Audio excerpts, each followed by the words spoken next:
Thomas Paine, Sam Adams, Benjamin Franklin. These men spoke up for what they thought was right.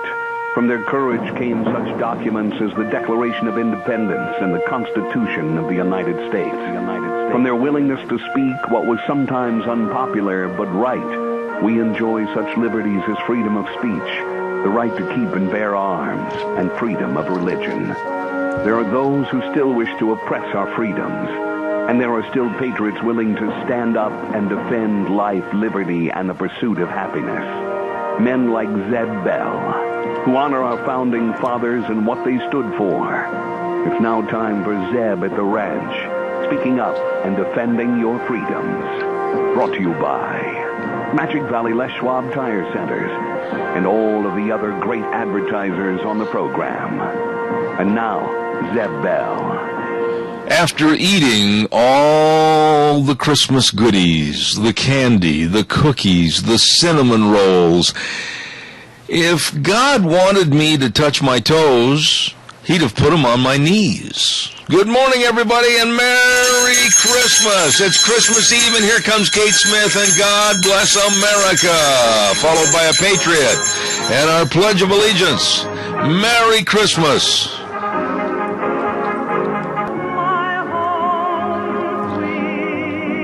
Oh, God bless everybody. Good morning and Merry Christmas. I'm Zeb Bell at Zeb at the Ranch with our major sponsor, your Magic Valley Les Schwab Tire Centers, all 7 locations serving you.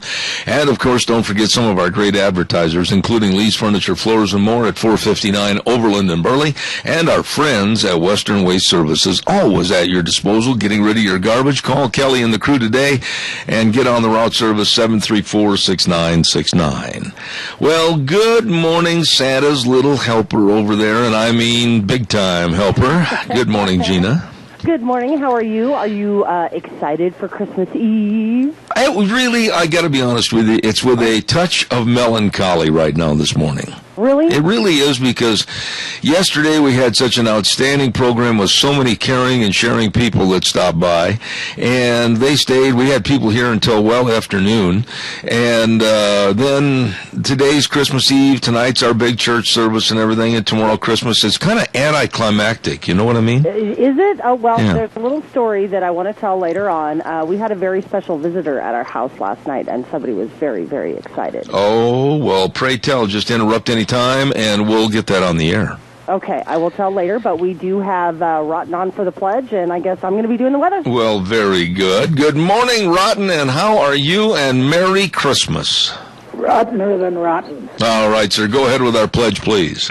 I pledge allegiance to the flag of the United States of America and to the republic for which it stands, one nation, under God, indivisible, with liberty and justice for all. And by the way... And I want to wish Zeb Bell, Deanna Bell, Gina Jameson, and all the listeners to this program and to Zeb's Lunch Bunch a very, very Merry Christmas. Oh, you and your wife mean so much to us, and God bless you for your thoughts, and right back at you. You take care, and Merry Christmas, sir. Merry Christmas.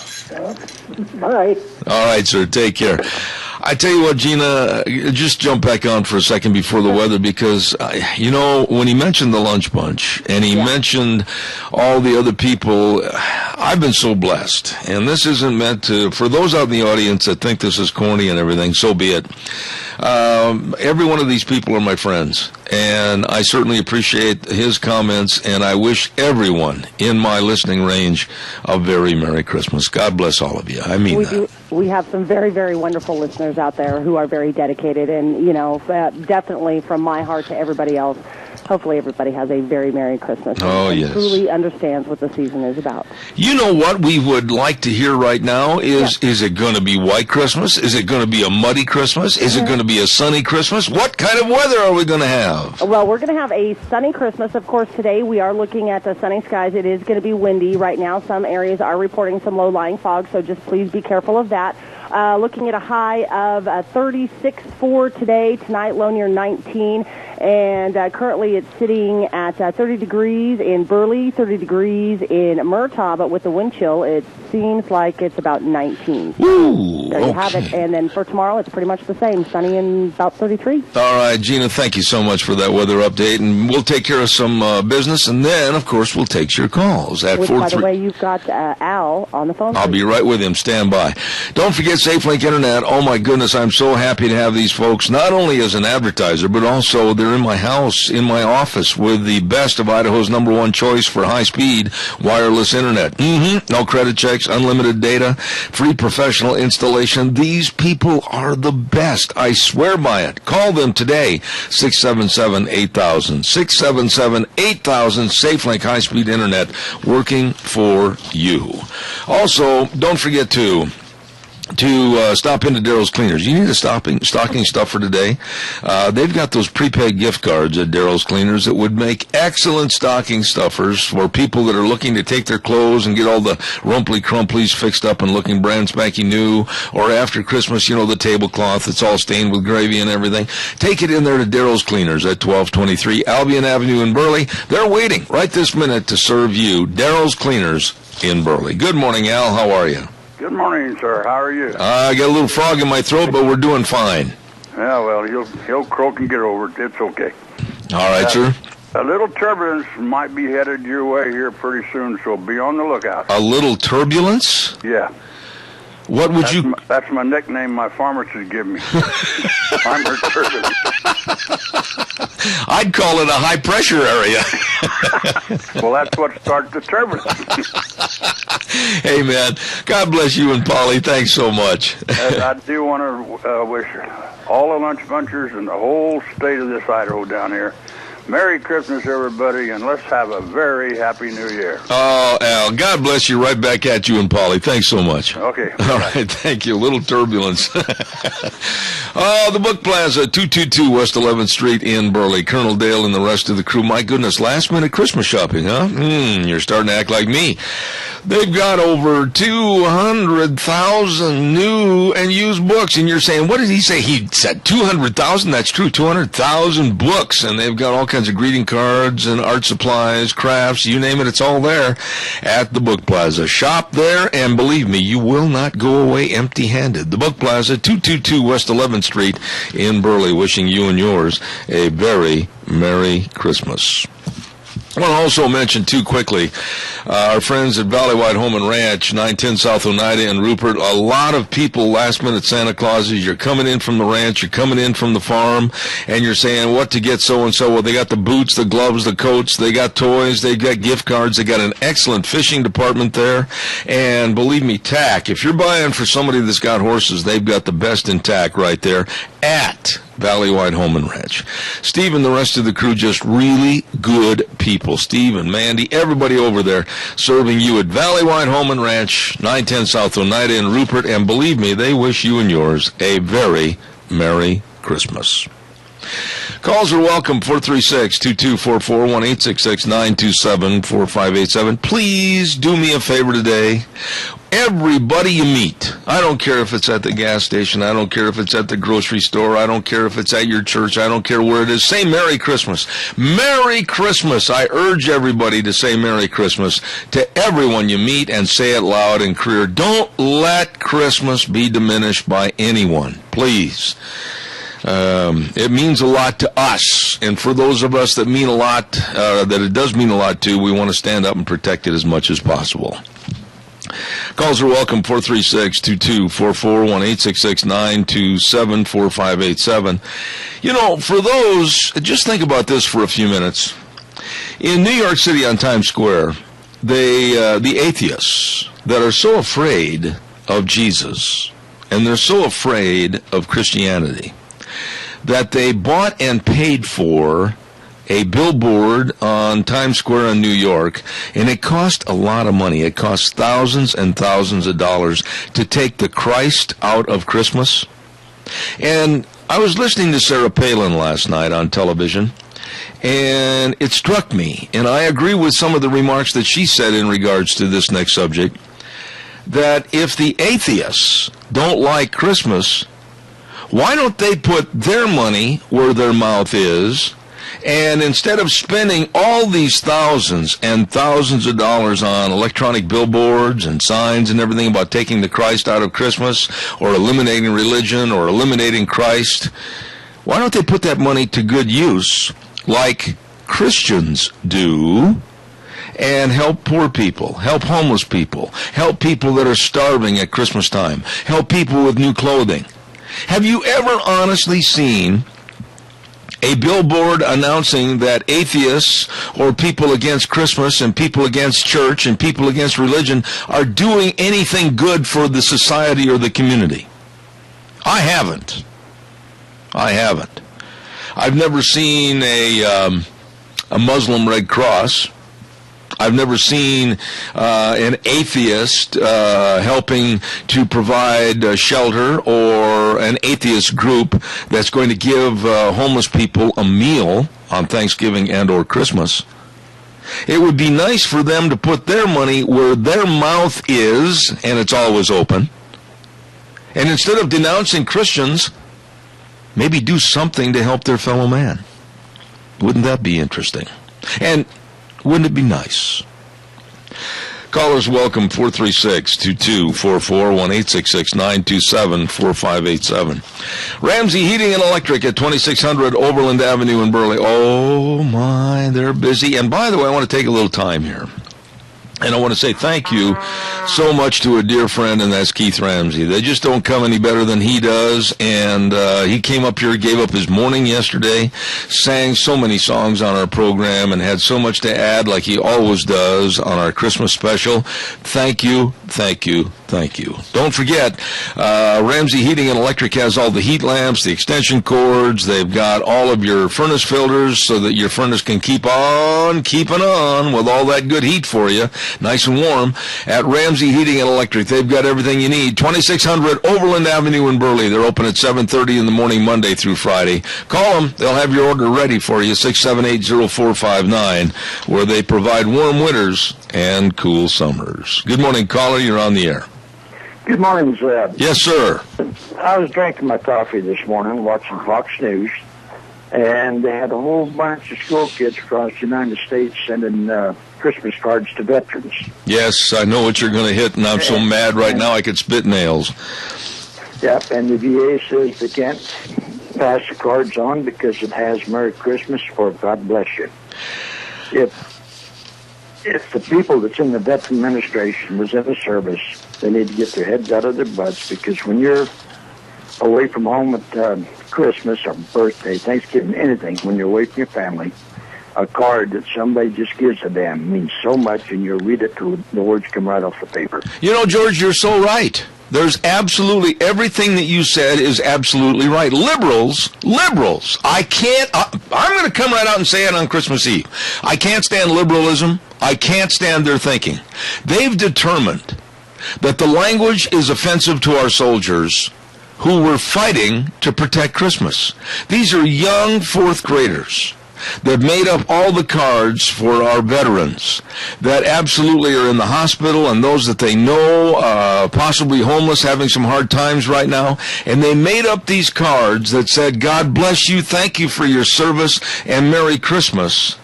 But the references to religion, the references to Christmas and God were determined non-appropriate by the VA. George, this is absolute stupidity. It is, Zeb. I still got a letter that my dad wrote me in 1963, and that's one of the most treasured gifts I've got. You know, it's just, I don't know if anybody's seen that movie on TV, that Christmas card. There's so much truth to that you take our guys that's over in harm's way. This is just a card that somebody gives a darn, you know. It means so very, very much to them. It's those asses tell them no. It's absolutely ridiculous to me, and I honestly feel, George, that there's some way we've got to go around these people. We've got to step over these people. We have to do something that absolutely is going to let these children know that they're appreciated. And for the cards that they made up that said Merry Christmas or God bless you, here is what the VA said in return to these children at this school in Texas. They said, quote, "In order to be respectful of our veterans' religious beliefs, all donated holiday cards are reviewed by a multidisciplinary team of staff led by chaplaincy services and determined if they are appropriate, non-religious, to freely distribute to their patients." George, that is nothing more than censorship. George, that's not the America I grew up in. This is pathetic. It is. You know, we've stepped around, we've stepped over, we need to start stepping through them. I couldn't agree more. Stepping on. Here, I just want to say this, that I'm going to continue my dedication on Christmas to always saying Merry Christmas, never backing off. I'm not going to change my ways. If anybody out there is offended, your problem, not mine. This is a federal holiday of Christmas, and I'm so upset that these youngsters in 4th grade honestly just wanted to help people. And one of the teachers said they couldn't believe the people that these people they wanted to honor weren't going to get the chance to see the beautiful Christmas cards they had made. George, this is despicable in the United States of America. It is, and also there's a governor or a senator in Colorado that's passing a bill where we can still keep our traditions that they can't step on. So it's just hopefully that'll go through, and the rest of them just take a flying leap. You know, the thing is, George, I'm advocating right now, and it's Christmas Eve, and I'm advocating to you, I'm advocating to your wife and everybody else listening to this program. If laws are passed that we can't do it, I say break the laws and do it anyway, because I am never, ever going to dishonor Christmas. As long as it is a federal holiday, and there are those in the audience and around the United States and the world that want to see the denigration of Christmas, and they want to see Christ taken out of Christmas, I'm going to fight them. I'm going to do all I can to break any laws that they try to pass, and do it anyway, George. Yep, I'm going to keep doing my thing I do with my little elf and what have you until I can't walk no more. There you go. Where it's going to be. And for those in the audience that are offended by me saying that break the law and do it anyway, I mean what I say. Yeah, George, to you and your wife and all that you do, and thanks for your coming over yesterday. God bless you. And I noticed that you walked out with a whole, what'd you have, a D9 cat loading that food in the back of your truck yesterday? You enjoyed yourself, and I enjoy having you over here. Thank you. Thank you, Zeb, and thanks for your hospitality and what you do. Oh, you're one of the very best ever. Thanks, George. God bless you. Thank you. This story is true. George brought it up, and I saw this story this morning on the news. And I was so mad that I don't think my geezer chair is going to sit right anymore, because I beat my fist into the right-hand side of the chair so hard that it's kind of lopsided right now. To think that 4th graders at a school in Texas would make up all these beautiful, beautiful cards for veterans and let them know that they're appreciated. And the VA said, no, we can't deliver these. We're going to have to do away with them because they mention Christmas. And God bless you. Ladies and gentlemen, I ask you out there, do you care? Are you upset about this? Are you ready to join me and just walk over the liberals? I don't care if they're speed bumps. I don't care anything about their stupidity and their philosophy. We have got to stand up and put this country back, like my slogan on this program is, the way things were or the way things ought to be. Calls welcome, 436-2244. Caller, I'll be right there. Don't you dare go away. Don't forget the Minnecasia Chamber of Commerce wishing you and yours a very Merry Christmas, 1177 7th Street in Heyburn. Oh, my goodness, good folks. You stop into the Chamber. They've got last-minute great Christmas gift-giving ideas right there at the Chamber of Commerce, Minnecasia Chamber of Commerce in Heyburn. Redder's Showcase, 2611 Overland Avenue in Burley, and they've got all the great buys on Stanton Furniture, Serta and Tempur-Pedic mattresses, along with Whirlpool, Maytag, Amana. Oh, the folks at Redder's do a good job, and they wish you and yours a Merry, Merry Christmas. Don't forget to call Vicki if you're looking for a last-minute gift-giving idea for a stocking stuffer. She's got gift certificates from Vicki's Country Gardens, 438-5663. That number again, 438-5663. Vicki's Country Gardens. And last but not least, Christmas wishes to stop into the Book Plaza with our great friend Colonel Dale. 3 floors of books and gifts, all the arts, crafts, music, everything you can think of at the Book Plaza, 222 West 11th Street in Burley. Again, wishing you Merry Christmas. Good morning, caller. You're on the air. I like how you do that. Call's welcome. Oh, by the way, stand by. I couldn't help it, Kilt, man. I was running out of time there. I'm sorry. I apologize. I apologize. I'm one that anything against the Constitution, do it anyway. I mean, for the Constitution, do it anyway. Any laws that are against the Constitution, tell them to stick it in their ear.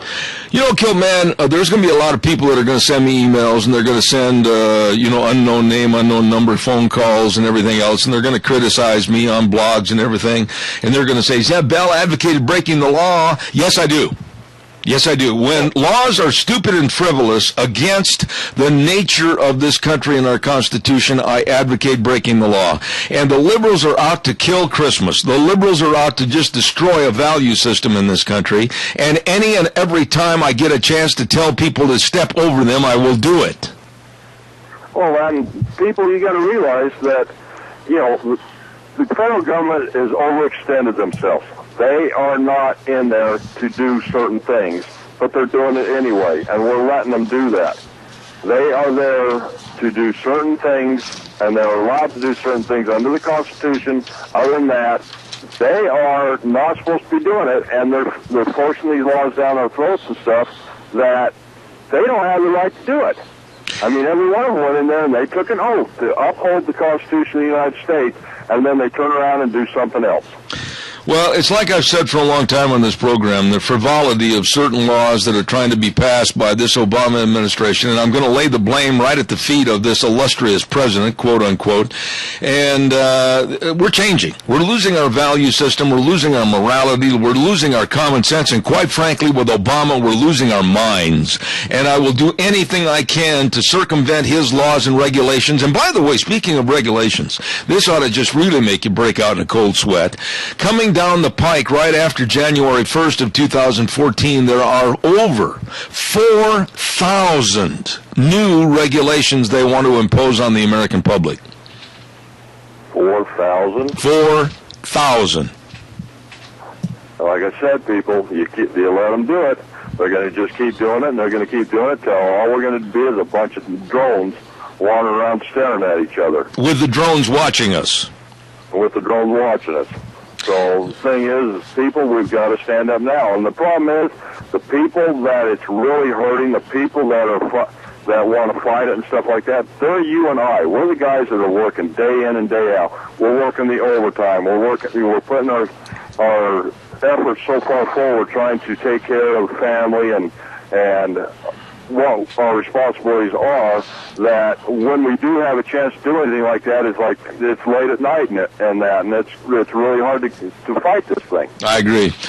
I'll say right now, people, I've got a great big 4x8 sign on my chimney, all lit up, says Merry Christmas, and it's out there for everyone to see, and it'll stay up there for as long as I'm going to go live. God bless you, Kilt, man, and to you, your family, Merry, Merry Christmas. Thanks for your call. You and yours, the same. God bless you, man. Thank you. Right. Travel Loop Supply with my good buddy Jim McCall. The McCall family, so nice. I mean, they're just a nice family. I mean, that wraps it up right there. Travel Loop Supply, 1050 West, 203 South Hayburn, 438-8730. The number to call for all your pipe insulation tape, your pipe wrap insulation, pink bobber ropes. He showed me a pink bobber rope the other day, and boy, those pink bobber ropes will get you pulled out of the mess, I'll guarantee you. And they've got all your gas line antifreeze, everything. Call him. Travel Loop Supply, Jim and the rest of the crew, 438-8730. It is time for the Capital Press Ag Minute, brought to you by Pacific Steel and Recycling. Wonderful people that absolutely are Christmas-oriented. Thank you very much.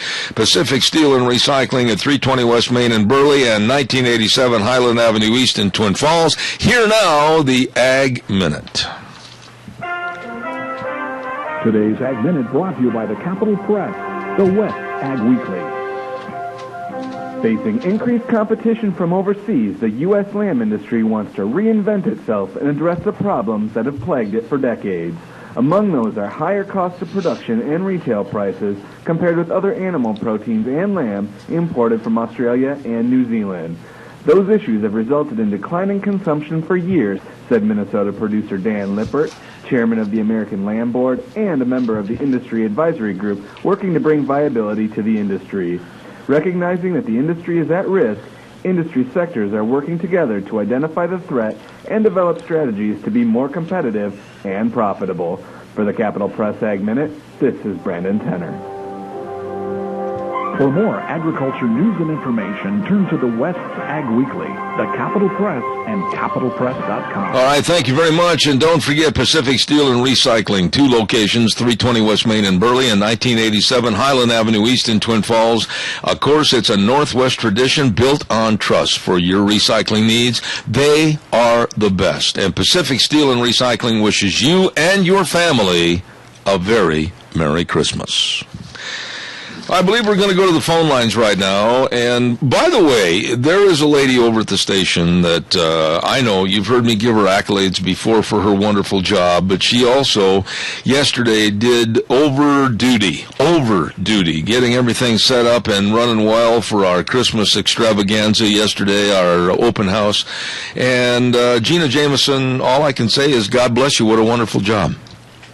Thank you, sir. I always enjoy it, and just from my end, it sounded like everybody had a wonderful time, and I was jealous that I couldn't get there, but George Mass, being the man that he is, brought me my plate of goodies. Oh, I tell you what, and George, absolutely, it took 3 strong men and a half of a dog's back to carry out all the food and get it out in the truck. I mean to tell you. Do we have Doug on the phone? We do. Okay. Ladies and gentlemen, I've never met this man. I've said this before, I'll say it again probably in the future. We've never had the chance to shake hands and sit down over a cup of coffee and really talk about the world's problems. We share almost a 100 percentile agreement on various things, and if we don't agree, we have a good arbitration and we're still friends. Doug Johnson, good morning and Merry Christmas. How are you? Well, Merry Christmas, Zeb. I am wonderful. It is a wonderful time of year, my second favorite holidays. So how are you? Well, wait a minute. What's your first? Easter. You see, I'm looking at it in the reverse primarily because of the birth of Christ and then also for the resurrection of Christ. I look at it in reverse, but there again, each to his own, and at least we're both celebrating both 2 great holidays. And Christmas, of course, is more than a holiday to me. It's actually, I don't know, how would you explain Christmas as a feeling for somebody that's a Christian? It's not just a holiday. How would you describe it, Doug? What I would say is that for a Christian, I would look at the biblical model to actually Jesus' mother Mary, to Elizabeth, to all those around them. Christmas represented, the birth of Christ represented more than anything, awe and thanksgiving to God for the fact that he had brought the Messiah into this world, and they knew that would lead to their salvation. And so it is an utter awe-inspiring event that should focus us totally on worshiping him. It should be about worshiping him and focusing on him, and really rejecting all of the earthly trappings of celebration in the spiritual sense. And so that's how I think as a Christian we look at it. Absolutely. Doug, I've got to ask you about something that came up this morning early. I was alerted to this story at about 4:30 this morning, and I'm sure you probably heard about it, about how some Texas 4th graders in North Texas at the Prosper Elementary School had made up literally hundreds of cards, Christmas cards, for veterans, and the cards were, God bless you, we love you, we say thank you, and Merry Christmas. And the VA deemed that those cards would not be delivered to veterans because of the Christian and the religious nature of the card. You've certainly, I'm sure, heard of this story, and if you're as mad as I am, go ahead and give me your feelings on this story. Well, actually, I didn't hear the story till you just told me. So this is all news to me. I knew nothing about this. So you've caught me off guard. Not that that's a problem, but I guess my initial reaction is I'm not surprised with this government, with where our country's headed. Our country is increasing in its abandonment of respect for God and for Christianity. And so I'm not surprised, but I'm very disappointed and saddened. And I guess what I'll say is, to you, Zeb, is what I said to a host yesterday who asked me about what I think of this past year. And I said I think it's been a very bad year for America and Americans, but I hope that what I believe is in the heart and the soul of all Americans, which is the belief in liberty, I hope that we're being pushed to the point where we're going to rise up and say enough of this, that we've had it. And I think we're starting to see signs of that. Doug, I will say this, and like I said earlier in my remarks, and everybody knows that we've never met formally except on the telephone and via emails, etc. I'm going to say this, and you can feel free to criticize me. I mean, you can tell I'm older than you, but you can tell your big brother that you think he's wrong. I think if laws and the determining of laws by liberals, that language of being a Christian and loving our country is offensive, then it's time to break the laws and do it anyway. And I, for one, advocate breaking the laws of these lunatics in saying that these Christmas cards with God bless you, we love you, and thank you for your service and Merry Christmas, if they're banned, I say break the law and do it anyway. You know, this is a really tough one. I really wrestle with this, Zeb, because in spirit, I agree with you. But then I struggle because as a Christian, the Bible is very clear about submission to the governing authorities and being obedient to laws, living quiet, peaceful lives, and not be rabble-rousers, as the Apostle Paul said. And so I struggle with this, is where is the line? And so I don't know that there's an easy line on this. I think... in our society in America, we have the advantage because we can speak up and speak out, and so I agree with that. And I think, but where I tend to land is we must do it through the system. We can't go against the system biblically. And as a Christian, my number one commitment goes to God before it does to the government, so I have to respect that. So that's my struggle. Well, but there again, I disagree with you somewhat, because when Jesus walked into the temple and the money changers were turning the sacred temple into nothing more than a carnival, he absolutely threw everybody out, and he showed that God's word and the temple were more important than the money changers. And I think that showed that the powers that be within government or within business, they had to be put down. And we are the same way. I think that when they were talking about in the Bible about honoring your government, etc., was for a government that was good for the people, a government that was honest and loyal and true and faithful for the people's best wishes. But when you have a dishonorable government, and you have a dishonorable government against God's word, then it's time to overthrow it. And that's my belief. Well, here's where I will object to you. I'll actually send you a study I did. You go ahead and send any study you want, but it's not going to change my mind. I believe in this because I think it goes much deeper, and I don't agree with your interpretation of Scripture. I think it's very clear that it applies to all governments. However, Jesus getting angry in the temple, he was not overthrowing government. He was overthrowing the money changers who were not part of the government. He was standing up.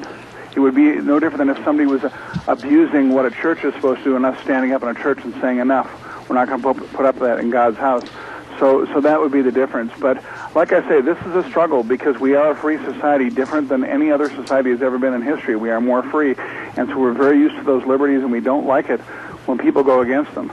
But I won't get into a huge debate with you here because this can get real deep real fast, and we don't have the time for it. I know it can, but I will just say this, that when people say people, just nothing more than common people, that's all we are, say that we can't say God bless you, or we can't read the Bible, or the Bible is hate speech, and the Bible's got to be done away with, then I honestly believe that God and the philosophy of the Bible tells us that we have to stand up and be counted for as Christians, and I can't abide by this turning the other cheek. Well, yeah, I don't think it's a turning the other cheek issue, but I do think that it comes back to a respect for what the laws are, and that we must respect that. And the only time I believe Scripture teaches that we can violate the laws is when it directly, the law tells us to go against what God's Word teaches. And so, if God's Word, if the laws were to say you cannot teach your children about the Bible, I would go against that, because the Bible is very clear. We are to teach our children about the Bible. That's exactly my point, though, Doug. That's my point that I've been getting at. Today we're seeing it to where children, my goodness, little fourth graders are saying, God bless you for your service and thank you. And those cards are being tossed away and said that that's too religious, it's too theological, you can't do that, or you can't have a Christmas tree, you can't say Merry Christmas. We're at that point, Doug. Well, we are at a point now. Once again, there's this fine line. If they said to me, you can't say Merry Christmas, I would not like it, but I would obey the law. I would. If they said, you can't teach your children what the Bible says, I would say, I'm sorry, I must, because God's Word tells me I must teach my children what the Bible says. The Bible doesn't tell me I have to say Merry Christmas, but the Bible does tell me I have to teach my children about God's Word. Yeah, but they're basically, though, we could go on for hours on this in a good-spirited debate, but they're all intertwined. You take away one, and the right hand has to depend on the left hand to do all the work. You can't make a definition as to, well, I'll give them this, but I can't give them this. As Christians, we have to stand up and say enough is enough, because little by little, inch by inch, mile by mile, like the old Abbott and Costello routine, they're taking away the free liberty of expression of Christianity in this country. Well, there's no doubt about that, and I agree. And my point being that we do it legally, as the Bible says, through the laws of our nation that we're allowed to work. And fortunately, in America, we do have laws that allow us to bring those grievances to our government and to our representatives and say we don't want this anymore. And so that's the method to take, as opposed to, say, a violent reaction. Well, I'm not saying a violent reaction, my dear friend, but I'm saying that myself personally, if you were the person coming on this program right now this morning representing the government, and you said, Mr. Bell, I'm sorry, but we've heard you say Merry Christmas 27 times and God bless you every day to your callers, and that's no longer allowed, then I would say to them, I'm not abiding by your man's law, I'm abiding by God's law, and that's where I say step over, don't step around. Right, and where we differ is, I would say, if that's a law that's been passed, and they would say, such and such a law now says you can no longer say that, then I would say, but I do have the right to go to my elected representatives and petition them to change that law and to repeal it. And that's the route I believe we must take. Well, see, that's where we differ. I think that we have to have many little Boston tea parties because, unfortunately, the officials that we've elected to office, we're already seeing the fruits of their labors, and I'm not exactly happy with them. And I would agree, I'm not happy. I mean, but we have to remember, we live in an anti-Christian culture now. It is no longer just non-Christian. It never was Christian. We're not a Christian nation because nations can't be Christian, but we were influenced heavily by Christianity, and the majority of our systems proclaim Christianity. But unfortunately, we now have in power in our country people who disregard and actually have a hatred for Christianity. And so this is what we're up against, and this is where we need to, through the legal process, through the election process, we need to be electing people and demanding those who represent us that they continue to respect our religion and all other religions, as our Constitution says. Absolutely. What we've got now is a nation that is disrespecting one religion over others. It's actually doing the exact opposite of what it was created to do. Yeah, but you will agree, and we're almost out of time on this segment, it's been a great debate, but you will agree that we saw the value of going to the polls in California a couple of years ago when they had the marriage issue come up on Prop 8, and good common sense people voted unanimously in the numbers to keep marriage between a man and a woman, and was thrown out by the liberalness in Congress, and now is being changed again at many places across the United States. So really, their vote did not count at the ballot box. Well, this is hard to do in such a short time as we have, but you're right, it did not, except that the problem is that the citizens do not understand this is a much bigger process than one vote. We must elect people who will put the right judges in, because the courts are the ones who've really controlled this and changed these things, and those are appointed by rarely elected, usually appointed by the people we elect to office. So there needs to be a reaction. But just as it took us a long time to get into this mess, it's going to take a long time to get out of it if we are to get out of it. I agree with that.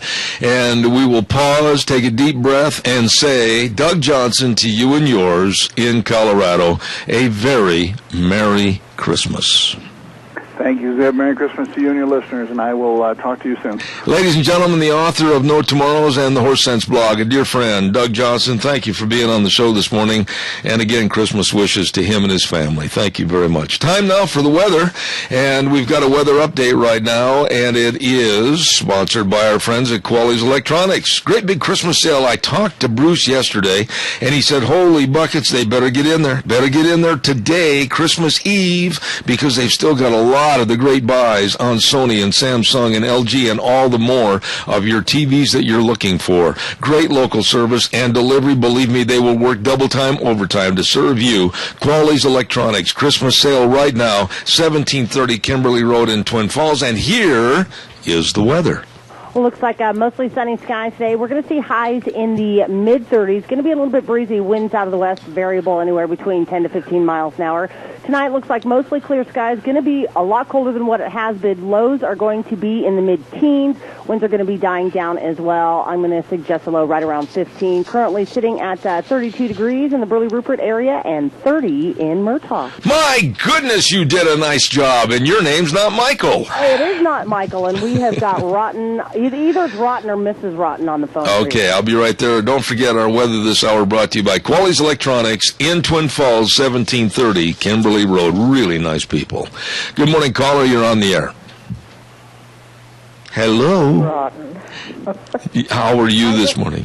Oh, I'm okay. I just wanted to comment. You know, we've got to start right at the bottom, because we voted for term limits. Well, when they got back, we can't do that. We've got to, all of these things that we've got to do that so they did away with our term limits. We've got to start right at the bottom. Absolutely.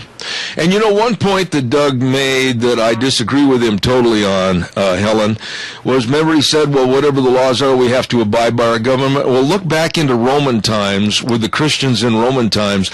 They went out and they preached the gospel anyway, because of Roman dictates against it. So they basically went against the Roman government, and they broke the law back in those days to further God's word. So we should do the same today. Do you agree or not? The thing about it is, Deb, the Lord gave us a mind to think and to do, and if it's against the law, we've got to do it if it's right.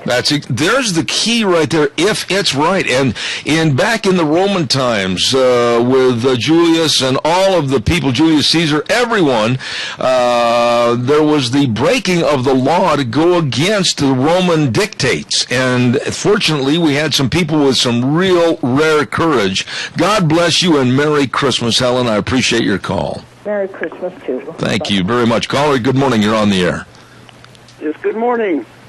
This is Cody Thornton at the Helping Hands Mission Food Bank. Yes, sir. I'm calling to thank the public community for their wonderful support of what we're doing here, and to tell you that when you support to this mission, you become a part of what we're doing. And we appreciate that so much. And the Lord bless you, and keep freedom ringing. Well, I appreciate that, Cody. We really enjoyed working to put things together at the various boxes of various businesses this year to bring over all that food. Myself, along with my partner, George Mass, we appreciate everything. Thank you so much, Zeb. Thank you so much. You're very welcome, and Merry Christmas, sir. Oh, yes. Keep it ringing. All right. Thank you very much. God bless you. Thank you, Zeb. Caller, good morning. You're on the air. Good morning. Yes, Linda. Well, when I was in school years and years ago, I was in Catholic school, I was told that if a law is wrong, it is not sinful to break it. Okay. And you agree like I do. I think you have to really watch what you're doing. You know, I mean, if you think the drunk driving law is a bad law and you want to go out and drink and drive, there's something wrong with that. That isn't what they're up to, but I think where we're into this business of our freedoms are being threatened and other people are being kept away from receiving our blessings, like those Christmas cards, that's wrong. Well, let me ask you, and I'll go back, and you, of course, are an excellent student of the Bible. Do you think I'm wrong when I say, and I go all the way back 2,000 years ago, to the Roman Empire and the Roman dictates from the various decrees that came down against Christianity and the preaching of Christianity? They went and did it anyway because it was God's Word, and that's what I'm saying we need to do today. Yeah, that's what they did, and they were martyred for it. That's exactly right. And when people say that we should adhere to the laws of people that are liberals and absolutely against Christianity, I'm not about to abide by that law, because 2,000 years ago, that was the basis of keeping Christianity alive. Yeah, it was. And I hope this kind of thing moves people into the churches in droves. I do too, Linda. And by the way, it is persecution that strengthens our faith. Absolutely. And thank you again for singing yesterday. That was beautiful. Oh, you're welcome. It was a privilege. All right. My dear, take care and Merry Christmas. Merry Christmas and God bless you all. Thank you. I just had a visitor walk into the studio. Pull up a chair and grab that microphone and I'll turn it on. And this is one of my dearest friends and has been for many, many years. And he said, yep, look out, he's coming up Highway 30. Well, he has arrived. Get that real close to you, Al, if you can. It's really directional. Al Butler, good morning. Good morning, Jeb. How are you? Just as on as ever. High pressure. How are you this Christmas Eve? Doing good. Well, good. Everything's all done for your enjoyable Christmas, we hope. You're the last one. You have got a lot to be thankful for. That lovely bride of yours feeling much better. I'm glad she is feeling better, and I want to thank all the people that give their prayers to us for her recovery, because it really helped. Well, and you too, by the way. I know that you've been struggling with some health problems, and I got to look at you right now and say that you look pretty fat and sassy. Well, I are. You are. I are. You know, you're a veteran. What did you think about that with the holding of those Christmas cards from those students? I would like to take and get my hands around the throat of that person that done that, and I would run him so far out of office, he'd never see daylight. Well, I just maintain, and I'm going to stand behind this. I'm not going to weaken on what I said. I'm kind of like Phil Robertson. If I say something, I'm going to stand behind it. I honestly believe that laws and legislative means of curbing Christmas and canceling Christmas and things to do with Christmas, those are the things we need to step over and say enough is enough. That's right. When them kids give them cards and that to them veterans, that's their personal property. The VA has no business stepping in there and saying you can't have it. Yep, you know, look at it from the soldier's point of view, Al, and I've got to do a final commercial for this hour in just a second. Here are these veterans, and they're probably not able, in many cases, to go home and be with their families, and they probably don't have a lot of visitors. And then all of a sudden, somebody comes in delivering the mail and drops about 10 or 15 cards on their bed. That's got to warm their hearts. I know it does. I mean, I've been there and done that, and I've seen that, and that's what makes me so mad when you have some politician sitting there on his hind end in that office trying to tell them veterans, you're not allowed to have it, yet you're supposed to give your life for your country, and to hell with the rest of it. Excuse my friend. No, but it's coming that way to the point where soldiers aren't allowed to mention their religion. They're not allowed to pray. They're not allowed to proselytize with anyone else and share their religion, etc. What kind of a society are we turning into? Sick. I agree with that. Plumb sick. I agree with that. And as long as I think this administration is in power, I don't see a cure with the right medicine to cure it. I want to put it back on Bonnier. He's the Boehner. He's the third person in power. He takes over when the vice president and the president can't perform their duties, right? That's true. Okay. Why isn't he doing his job right now to put a stop to all this unnecessary spending that he's, these so-called deals that he's making? Go ahead and bring back the Medicare and all that stuff. Everything, you know, bring it backwards. Don't use it. But yet you're supposed to give in to what Obama says. Yeah. That's horsebucking. Well, the thing is, it's politics, pure and simple politics. It's I'll scratch my back if you scratch mine. And you know, this buddy system in Washington D.C. has got to the point where it's absolutely sickening. They can hate each other in front of the TV cameras and then go out at night and have a beer. That's exactly right. That's why these politicians, they send me these so-called letters. All we're doing is such a great job. I tear it up and throw it in the garbage. That's all it is, a bunch of crap. Yeah. Al, I want to tell you how much we appreciate you and Polly and your friendship, and thank you for coming by this morning. I got to wrap things up with a commercial, but thank you and Merry Christmas. I wish all our buddies a very Merry Christmas and a Happy New Year, and hang in there, guys. All right, Al, thank you so much. I appreciate it. Now you can go out and visit with the better half for a few minutes. Okay, thanks, Al. Caller, real quick, I've got 1 minute left, and then I've got to do a commercial to wrap up this hour. Go ahead, please. You betcha. Merry Christmas to you and your family. And to Mr. Al Butler and Mrs. Polly Butler, thank you so much for those wonderful comments. I agree totally with you, and I wish you all a very Merry Christmas, and thank you, everybody, for your friendship. All right, Donna, and again, right back at you. We missed you yesterday, but God's blessings to you, and Merry Christmas to you. Thank you, Zeb. I missed you guys. All right. Merry Christmas, guys. Take care. Thank you much. By the way, I know for a fact that all the Les Schwab Tire Centers, all 7 locations, absolutely wish you and yours a very Merry Christmas. And I know there's a lot of people that are driving. Maybe they're leaving today to go someplace for a destination elsewhere than right here in the Magic Valley for Christmas. Well, make sure you stop over to one of the 7 locations of your Magic Valley Les Schwab Tire Centers and make sure you have got the best in tires to get you back home safely, okay? They've got all the winter traction tires. They've got all the tire chains. They've got all the good batteries to make sure that four-wheel wonder starts. They've got the best in brake service, of course, the best in front-end alignment, shocks and struts. Everything is there. With Lane and Rupert, Dave on Blue Lakes and Twin, Mike and Buell, Mike and Jerome, the Twist family in Paul, John on Poline in Twin Falls, and Randy on Overland in Burley, your Magic Valley Les Schwab Tire Centers. We're about ready to wrap it up, and Christmas, of course, Christmas Eve, and there's a lot of school pageants that have already had their Christmas shows and their displays, and now tonight, of course, Christmas Eve services and a lot of carolers going around. Enjoy Christmas and just be a part of it. Gina, what are you going to be doing special tonight or tomorrow? Anything real special with your family? Well, tonight we're going to be baking Santa's cookies. Uh-oh. And then just kind of chilling out with little boy and making a Christmas Eve special for him. And then tomorrow, of course, opening presents, having Christmas breakfast, dropping son off with his dad. And then after that, I have no idea. Well, I know that you know, from our place to yours, a very Merry Christmas. And thank you for all that you've done. It's been excellent. And boy, that little bag of goodies didn't last long. It didn't? No. I want to repeat. Okay, so but here's the deal. You said you weren't going to open it up until Christmas. I lied. Yeah, well, how was the chocolate? Oh, they're gone. And do you like the garlic?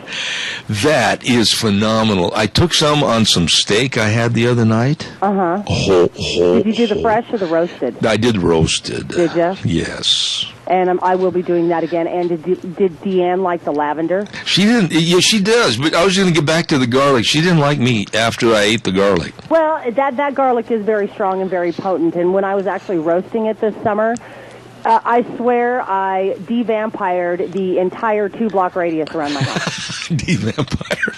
I like that. Hey, Merry Christmas. I got to run to the news. I'll see you back in 6. Frosty will be coming up next. You got it. Okay, thanks. Al and Polly Butler are here, and we wish them a very Merry Christmas. Thank you so much, and they're here to visit for a few minutes. I'm Zeb Bell at Zeb at the Ranch with our major sponsor, your Magic Valley Les Schwab Tire Centers, all 7 locations serving you, along with some of our great advertisers, including Lee's Furniture, Floors, and More at 459 Overland in Burley, and our friends at Western Way Services. From the canyons of the Snake River and all across southern Idaho, we're always at your disposal. Western Way Services, we care about our community, our resources, and this great land. Western Way Services is lending a hand, always at your disposal. Western Way Services, always at your disposal. I almost choked to death on my Ricola here for a minute. I got a sore throat. Al gave me a Ricola. Thank you. Hey, don't forget they've got all the dumpsters in various sizes that they can put one out in your garage, out in your barn area. You can just do a whole bunch of cleaning. Then when you get it filled, give them a call. They'll help you at Western Waste Services. Absolutely. Get on the route service like we are and get rid of your garbage on a weekly basis. The best. 734-6969. Western Waste Services, always at your disposal, wishing you and yours a very Merry Christmas. I know someone else that would like to wish you a very Merry Christmas. And that's, of course, Joel Heward, the owner-manager of Hanson Mortuary, 710 6th Street in Rupert.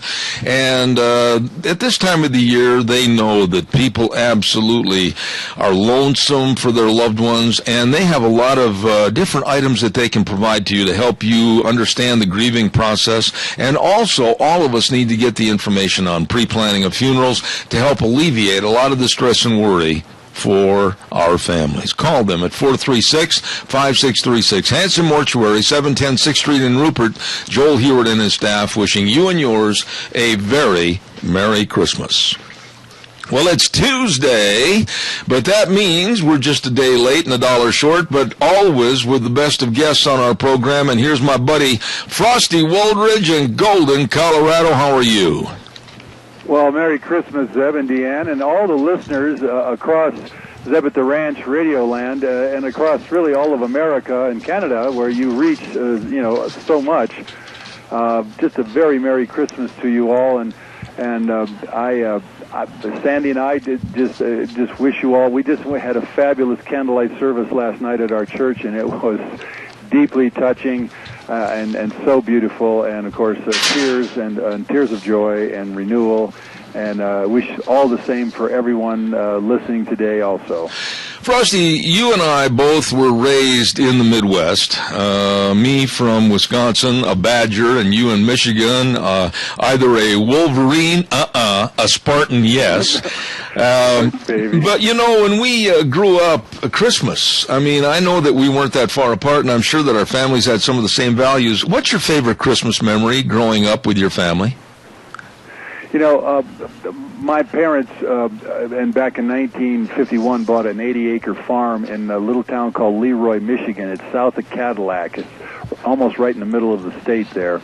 And that 80-acre farm has been a home base, if you will. And we actually have a fireplace, and we have a pond down below, sunk into the ground moraine there, just about 100 yards from the house. I have a campfire overlooking the pond, which I have sat and counted the shooting stars and watched the geese go over during the fall and the spring when it comes to the great migration routes. And my dad, of course, the U.S. military, United States Marine for 27 years, we lived there for different times of my life when he was overseas or whatever.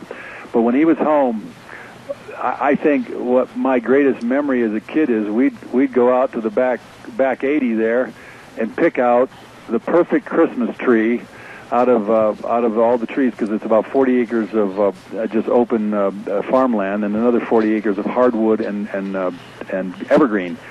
And we just all four kids just traipse out there, and Dad's leading the way, and he's got the axe. And we had ropes, and then we had a little plastic skid, and we would cut down the Christmas tree, and we'd all bring that back through the snow, and then set it up in the steel tripod. Oh, boy. And then all of us decorate the tree together. I'll tell you, Zeb, that to me was one of the special things, sharing the time with my dad and my brothers and sister.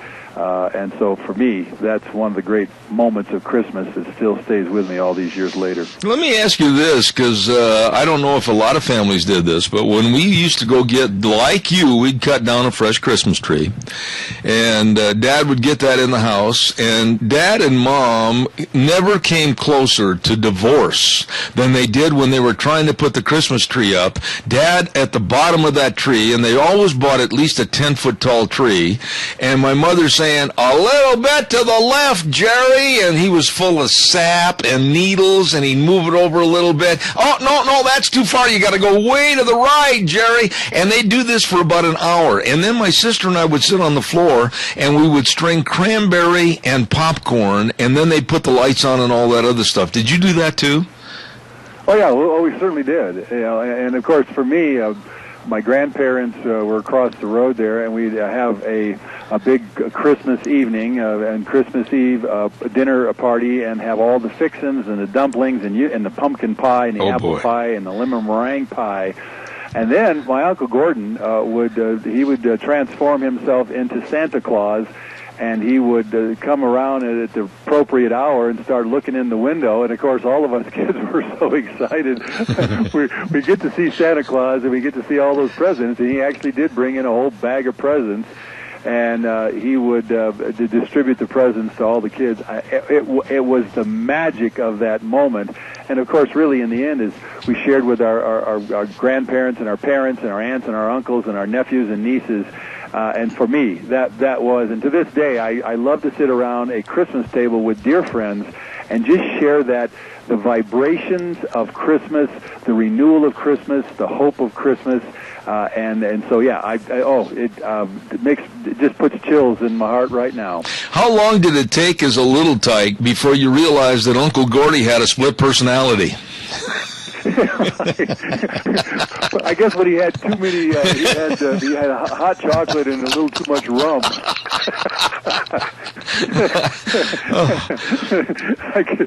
So he was a little too happy for Santa Claus. You know, and I know your mom was probably the same as my mom. It just seemed like at Christmas time, she always put a big foot forward, if you will, to cook anything and bake everything. And boy, I can remember the day before Christmas, like Christmas Eve day, she's finalizing all the big events for Christmas dinner, and we usually had around 20 to 22 people come out for Christmas dinner. I never will forget the smells. Did you ever close your eyes and just remember all the smells of Christmas? Well, you know, and that's a part of going back to Michigan, and I actually went back to Michigan this fall to pick up my mom's car. I just bought my mom's car off her. And she's 91 now, and she finally went into a nursing facility in Wisconsin, in fact, because my sister lives in Wisconsin, right there in Madison, and so my sister's near my mom now, and she's living in this nursing home, and she's 91, so she's ambulatory and so forth. But going back to that farm, the smells, the scents in the air, that stuff that's a part of your youth, no question about it. And to this day, an apple pie at Christmas just brings it all back. It's indelibly marked in my emotions, and it's indelibly marked in my spirit. So I feel quite blessed because of having those experiences as a child. They were happy experiences. Santa Claus coming to see us, and the beautiful dinner, and all the folks and everybody all excited. So yeah, and I know everyone listening has had something similar to that. So we truly are, all of us, so blessed with the Christmas experience, and I hope to carry it on for the rest of my life, and our two boys also. In fact, our two boys are coming over tonight for dinner and Christmas gathering, and it's going to be a lot of fun. Excluding Uncle Gordy, did you have a favorite relative that you just looked forward to having come over on Christmas time for the dinner or Christmas Eve or whatever? I had one. Her name was Aunt Millie. And Aunt Millie was a little odd. I mean, she was the kind of person that she would drive someplace and forget where she parked her car, or she'd forget where she was going. And if she, ended up at our place for Christmas, she couldn't remember a thing. But she remembered every single relative's first name, and she always reached into her pocketbook at Christmas after the dinner was over, and she never bought gifts for anybody, but she handed out envelopes to every single person at the table, and it had a cash Merry Christmas inside the envelope. Oh, your Aunt Millie and my Aunt Judy, and Aunt Judy would always have a little bag of homemade cookies, and she was a genius culinary chocolate chip cookie chef, and so Aunt Judy, of course, we always left and we had this bag of cookies, each one of us, and to this day, Aunt Judy lives in my heart, and I bless her. She's in heaven, and she's looking down and she's smiling, and she's got a bag of hot chocolate chip cookies for me to go home with, along with my brothers Rex and Howard and John and my sister Linda. So, yeah, your Aunt Millie and my Aunt Judy. God bless all of you Aunt Judys and Millies out there, because you really have made a difference in our lives, and you've made our lives much more beautiful with your gifts, with your love, and your Christmas specialness. And so I feel so blessed, and I'll bet you feel the same way. I do, and there's another aspect of Christmas, and I guess I'm kind of an old corny person because I really relish the past, is the music. I mean, there's a radio station here in this area that plays Christmas music 24/7. They start about Thanksgiving and keep playing it, and I do not tire of Christmas music. I love it. I don't know what your thoughts are, but anytime I can turn on Christmas music, I feel that much better. Well, I do too, and as a matter of fact, we have 101.1 Cozy here in Denver, Colorado, and I have it I have it 24/7. It plays Christmas right from Thanksgiving right up until now, and that's all I listen to. Elvis with a Blue Boo Boo Christmas. Yeah. I'm dreaming of a White Christmas. Of course, all of the greats that sing all of those beautiful. I mean, you've got Dean Martin. I just love Bing Crosby. I love. Elvis Presley put out some fabulous Christmas music. And so, yeah, it raises the vibrations of your heart. And I think one of the things that's so important about Christmas is that we come together with a heightened sense of these. I call, we all vibrate, and all of life has vibrations, and we all vibrate to different, you could be high excited, you got high vibrations. If you're depressed, you have low vibrations in your heart. Well, when it comes to Christmas, we're all in love. We feel love. The vibrations of our heart, our mind, our expectations are so beautiful that we're expressing love. You kiss your mate with a little bit more appreciation. You love your children with a little bit more appreciation. And so that's what Christmas is all about. It brings a heightened sense of love, a heightened sense of hope. You hear a great sermon at church about Christmas. You hear about the Christ child renewing and becoming into the world, and it all just coalesces. And so for me, yes, the vibrations of life. In fact, I wrote a piece about a Christmas gift, and it was talking about your fate has to do with your vibrations. And the more you vibrate on a high level, the more love you bring into the world, the more hope you bring into the world. You actually, at Christmas, make this a better world, just like Christ did with his birth into the world, and Mary bringing all of that joy and all that whole manger scene. It is the renewal and the vibrations of humanity that give hope and love to the future. It touches me, and I'm thrilled, and the Christmas music just heightens that beautiful vibration. There's one other thing that I have to do. I mean, I absolutely will not let it go on Christmas Eve. When we come back from church, I don't care if they play it 1,000 times leading up to Christmas. I have to sit down and watch my favorite movie, It's a Wonderful Life, with James Stewart and Donna Reed. That I know the lines. I know exactly all the verbiage. I know exactly all the different scenes. I know everything by heart, but I have to sit down and watch It's a Wonderful Life. I am with you, Zeb, and everyone. I never miss Jimmy Stewart, and I never miss Donna Reed, and that extraordinary movie. And remember this, that every time you hear the bell ding, angel has gained its wings.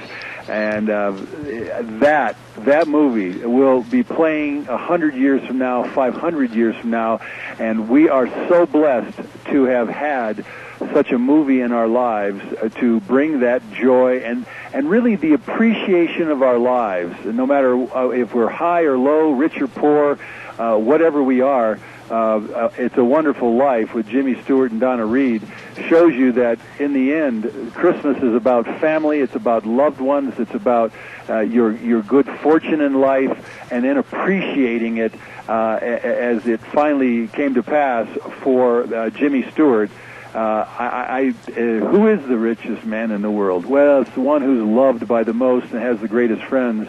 That's the richest man in the world and woman in the world, and certainly Donna Reed and Jimmy Stewart in The Wonderful Life. It's a Wonderful Life. They are the richest, and we are the richest for sharing that same aspect with our own family. You know, and one thing I want to throw in here, I understand they're going to do a remake of It's a Wonderful Life, and I personally don't want to see that. I'm not interested in remakes. You know, I do know some facts about the original, and I'm sure you probably followed this too. At the time they were making It's a Wonderful Life with Jimmy Stewart, he just barely got back from being overseas as a bomber pilot for our military. And in the one scene, and this was really interesting to me because Hollywood, you know, I've been in 6 different movies, and I know the intricacies of where they want you to be, what they want you to act like, how they want you to say certain things, and the lighting and everything else. Well, the one scene, remember when he went over to Donna Reed's house, and she was playing the phonograph, and he went in the house, and she really wanted him to stay for a while, and he was acting like he didn't want to, and he wanted to go home, and the old boyfriend called her. Remember that? Yep. Okay. Right. That scene right there, they had never rehearsed.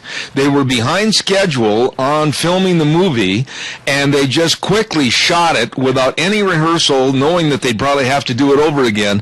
But Donna Reed and Jimmy Stewart, and the way that they filmed that with the phone call, and eventually the kiss, and eventually the marriage and everything, that was a one-take Jake right there, and it stayed in the movie that way. Well, and we all are the richer for it because, without a doubt, after having seen that movie all of these years, I mean, over 50-something, 55, 60 times that I've seen it, it absolutely captures the spirit of Christmas, captures the spirit of we as a people, and we as families, and all of that is part of Christmas.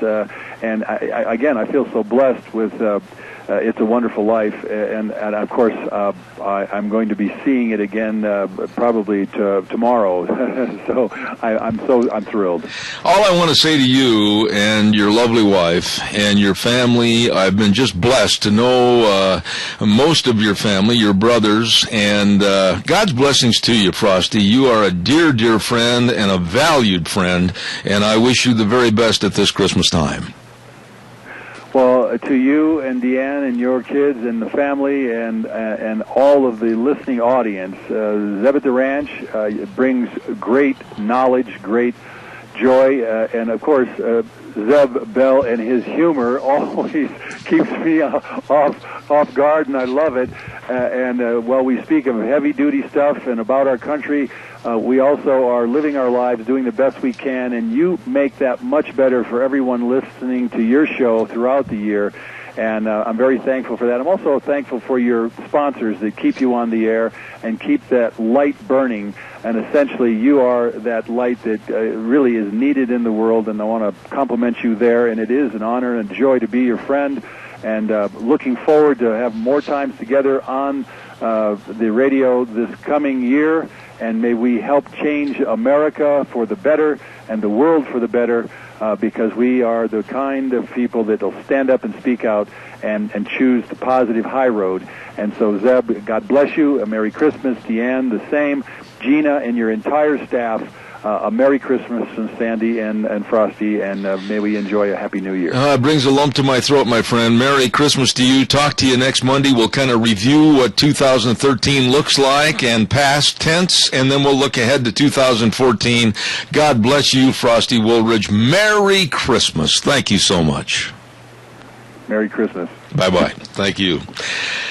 That man could be my brother. I absolutely think the world of Frosty and his wife Sandy. They're just really, really good folks. Calls are welcome, 436-2244, 1-866-927-4587. Gina, here's what I'd like to do. I'm going to do a couple of commercials, and then we're going to do our Christmas Carol. And while our Christmas Carol is on the air, maybe you could get a hold, and he has no idea that we're going to be calling him this morning, an old college buddy by the name of Ed Baser, if you could try to get him on the phone. You got it. All right, God bless you. Don't forget Cameron Siemens Insurance with our friends Dean Cameron and Todd Siemens. Absolutely dedicated and responsive to your needs. They will take care of your life insurance, health insurance, retirement planning, employee benefits, everything you need for the protection of your home and your business. They can help you. Cameron and Siemens Insurance, Highway 24 in Rupert, 436-4424. Wishing you and yours a very Merry Christmas. Good morning, caller. Quickly, you're on the air.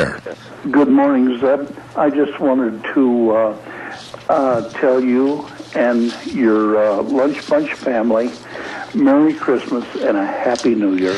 And you know something? Stop right there, my dear friend. Carl and Joanne Clark. This is Carl Clark calling in, and his lovely wife, Joanne, have meant so much to us at Lunch Bunch for all their help and assistance. And Carl, right back at you, my dear friend. May the Lord bless you in this next year, and I mean that. You're a super gentleman, and thanks for all you do. Thank you, Zeb, and I need all the blessings I can get. God bless you, Carl. Thank you. Thank you. I mean, I'm honored on this program. I've got the dearest friends. Ladies and gentlemen, right now it's time for our Christmas Carol of the Day.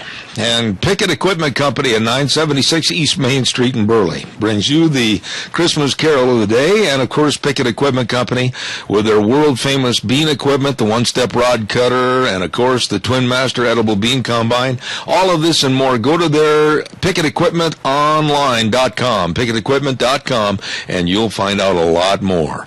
Right now, the Christmas Carol of the Day brought to you by Pickett Equipment, 976 East Main Street in Burley.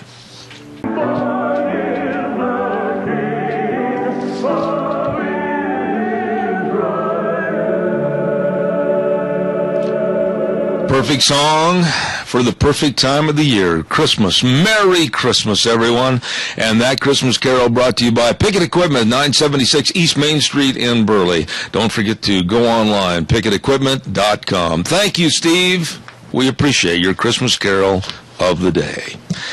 Ladies and gentlemen, don't forget our friends over at Lee's Furniture, Floors and More at 459 Oberlin and Burley. Santa specials, boy, last-minute stocking stuffers. If you got some big stockings for bar stools and curio cabinets and bunk beds and bookcases, all of this and more. And you know what? If you want to do something special for maybe Mrs. Santa Claus or whomever in the family, take them in and get them a brand-new recliner. Got to try them on and see that they fit. And, oh, they'll be oh so comfy right there watching all the football games and everything else.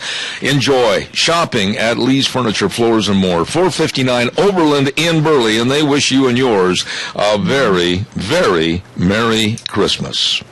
And let's take a look here.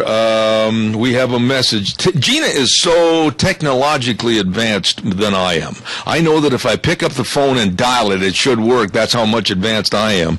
And on the phone right now is an old, and I emphasize the word old, college buddy. Ed Baser, you old codger, how are you? Well, from one old one to the other, Merry Christmas. I just thought I'd surprise you a little bit. You're on the air live on my program this morning, and I just thought I'd tell everybody Merry Christmas to Ed Baser. It's good to have you on the air. Well, it's been kind of a special year, you know. We haven't been in touch with each other for quite a while, and it's going to definitely fun to talk to you. You know, Ed and I went to school together. My goodness, this puts a lot of gray hair in my mustache way back in 1968, and we really haven't seen each other since then, have we? No, we have not. Now, give us a little background. I mean, you're wealthy. You own 27 Rolls Royces. What have you been doing with yourself? Well, we're kind of doing a special Christmas this year.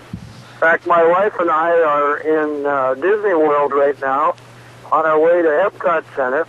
I usually live in North Dakota, but we live in Florida during the wintertime. Of course, get this nice weather down here. We're at 63 degrees right now. And back in North Dakota, where I grew up, it's about 27 below, so it's a little bit different. But I'm an old radio guy, I'm sure you know, and spent better than 30 years in radio and television and finally retired a few years ago. Well, I tell you something, Ed, you always meant a lot to myself back at school, Brown Institute, and the rest of the folks that lived at 3305 East Lake Street. We had our times, and I remember we used to play a lot of baseball and a lot of pitch and catch out in the alley. Remember that? Oh, we sure did. Yes, we had a lot of fun. Well, I want to extend to you and your family a Christmas card verbally from Idaho. God's blessings and the merriest of all Christmases to you. Well, the same to you and your family, and man, it's great to talk to you, and we'll be seeing you sometime this spring. I'll look forward to it. Again, God's blessings to you, Ed. Thank you so much, and enjoy that nice, warm temperature down there in Florida. We will. Thank you. All right, take care. Thank you much. You bet. One of my dear college friends I haven't seen for over 44 years. Wow. Gina, that was a little bit tough to get through without bubbling up. Yeah, first thing he asks is, he's not going to put me on the air, is he? And I'm like, well, I don't know anything about that. And I just, I don't know. So just don't say anything you're not supposed to. Let's try Kenny. Let's try Kenny and see if he answers the phone, shall we? Okay. We're going to have a little fun this half hour, and we're going to call people at random and see if we can get them on the air. And while I'm waiting to see if we can get him on the air, I'll tell everybody about Let's Ride, Highway 24 in Rupert, right between Rupert and Burley. And believe me, they're open today to serve you from 9 to 2. Let's Ride, last-minute Christmas shopping for all the accessories for the snowmobilers and the ATVers. And, oh, my goodness, they got great, great buys over there on all their accessories. You better stop over and talk to the people where the fun is sold. Let's Ride, Highway 24 between Rupert and Burley. You better believe it. Christmas shopping right there at Let's Ride. Let's check with Gina and see if we've got our next surprise caller on the air here at Christmas time. Well, I got voicemail. Oh, darn. Well, I tell you what, I'll go ahead and do another commercial, and we could try Joe. You want to try Joe? And if Joe's not there, we'll go ahead and try my Aunt Miriam. Okay, you got it. Okay, thanks. And we'll get some of you other folks on the air here in just a minute, too, so don't go away. I just thought I'd do a little bit of different calling this morning with different guests and have some of my old college buddies on the air that I haven't seen or talked to for a long time, and also some relatives, and we'll try to get a hold of my Aunt Miriam back in Wisconsin here in a little bit. And then also, my son Jake is on baby watch. They're expecting their second child any minute, any day, and we'll see if we can get a hold of him in a little bit too. So she's going to try my old college roommate, Joe Palermo, back in New Jersey, and we'll see if we can get him on the air this morning. How are we doing, Gina? I'm dialing. No, she's dialing right now. Dialing for dollars. Ringing? It's ringing.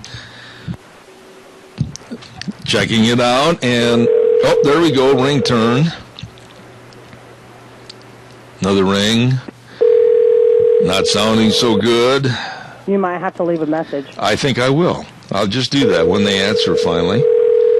Haven't talked to this guy for a long Your time. call has been forwarded to an automatic voice message system. Well, thank you, lady. 90877 Oh, okay. 9336 is not available.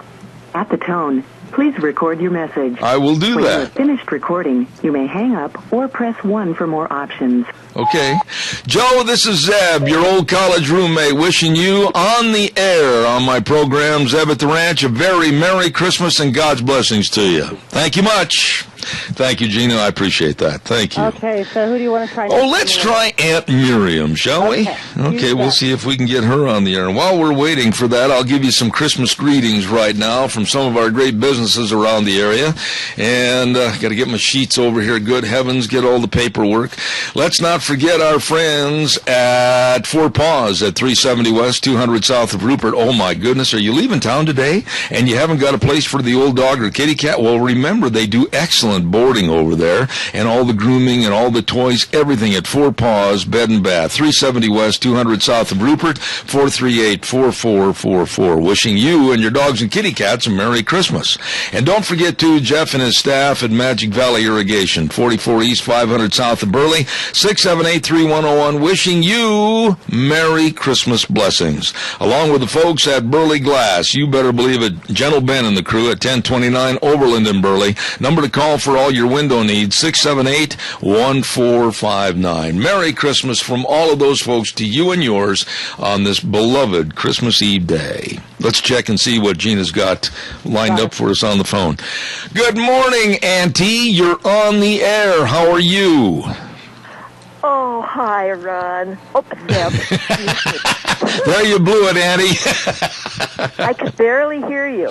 I'll have Gina turn it up just a little bit for you. Merry Christmas from out here in Idaho. We just wanted to extend the best to you. Well, thank you, darling. I really appreciate that. It's been snow and cold and 10 below, and I think we're in North Pole. Well, now, when you say you've got a lot of snow and a cold, what are you talking about? What's the temperature and how much snow do you have on the ground? 10 below and about, 10, 12 inches. Oh, my goodness.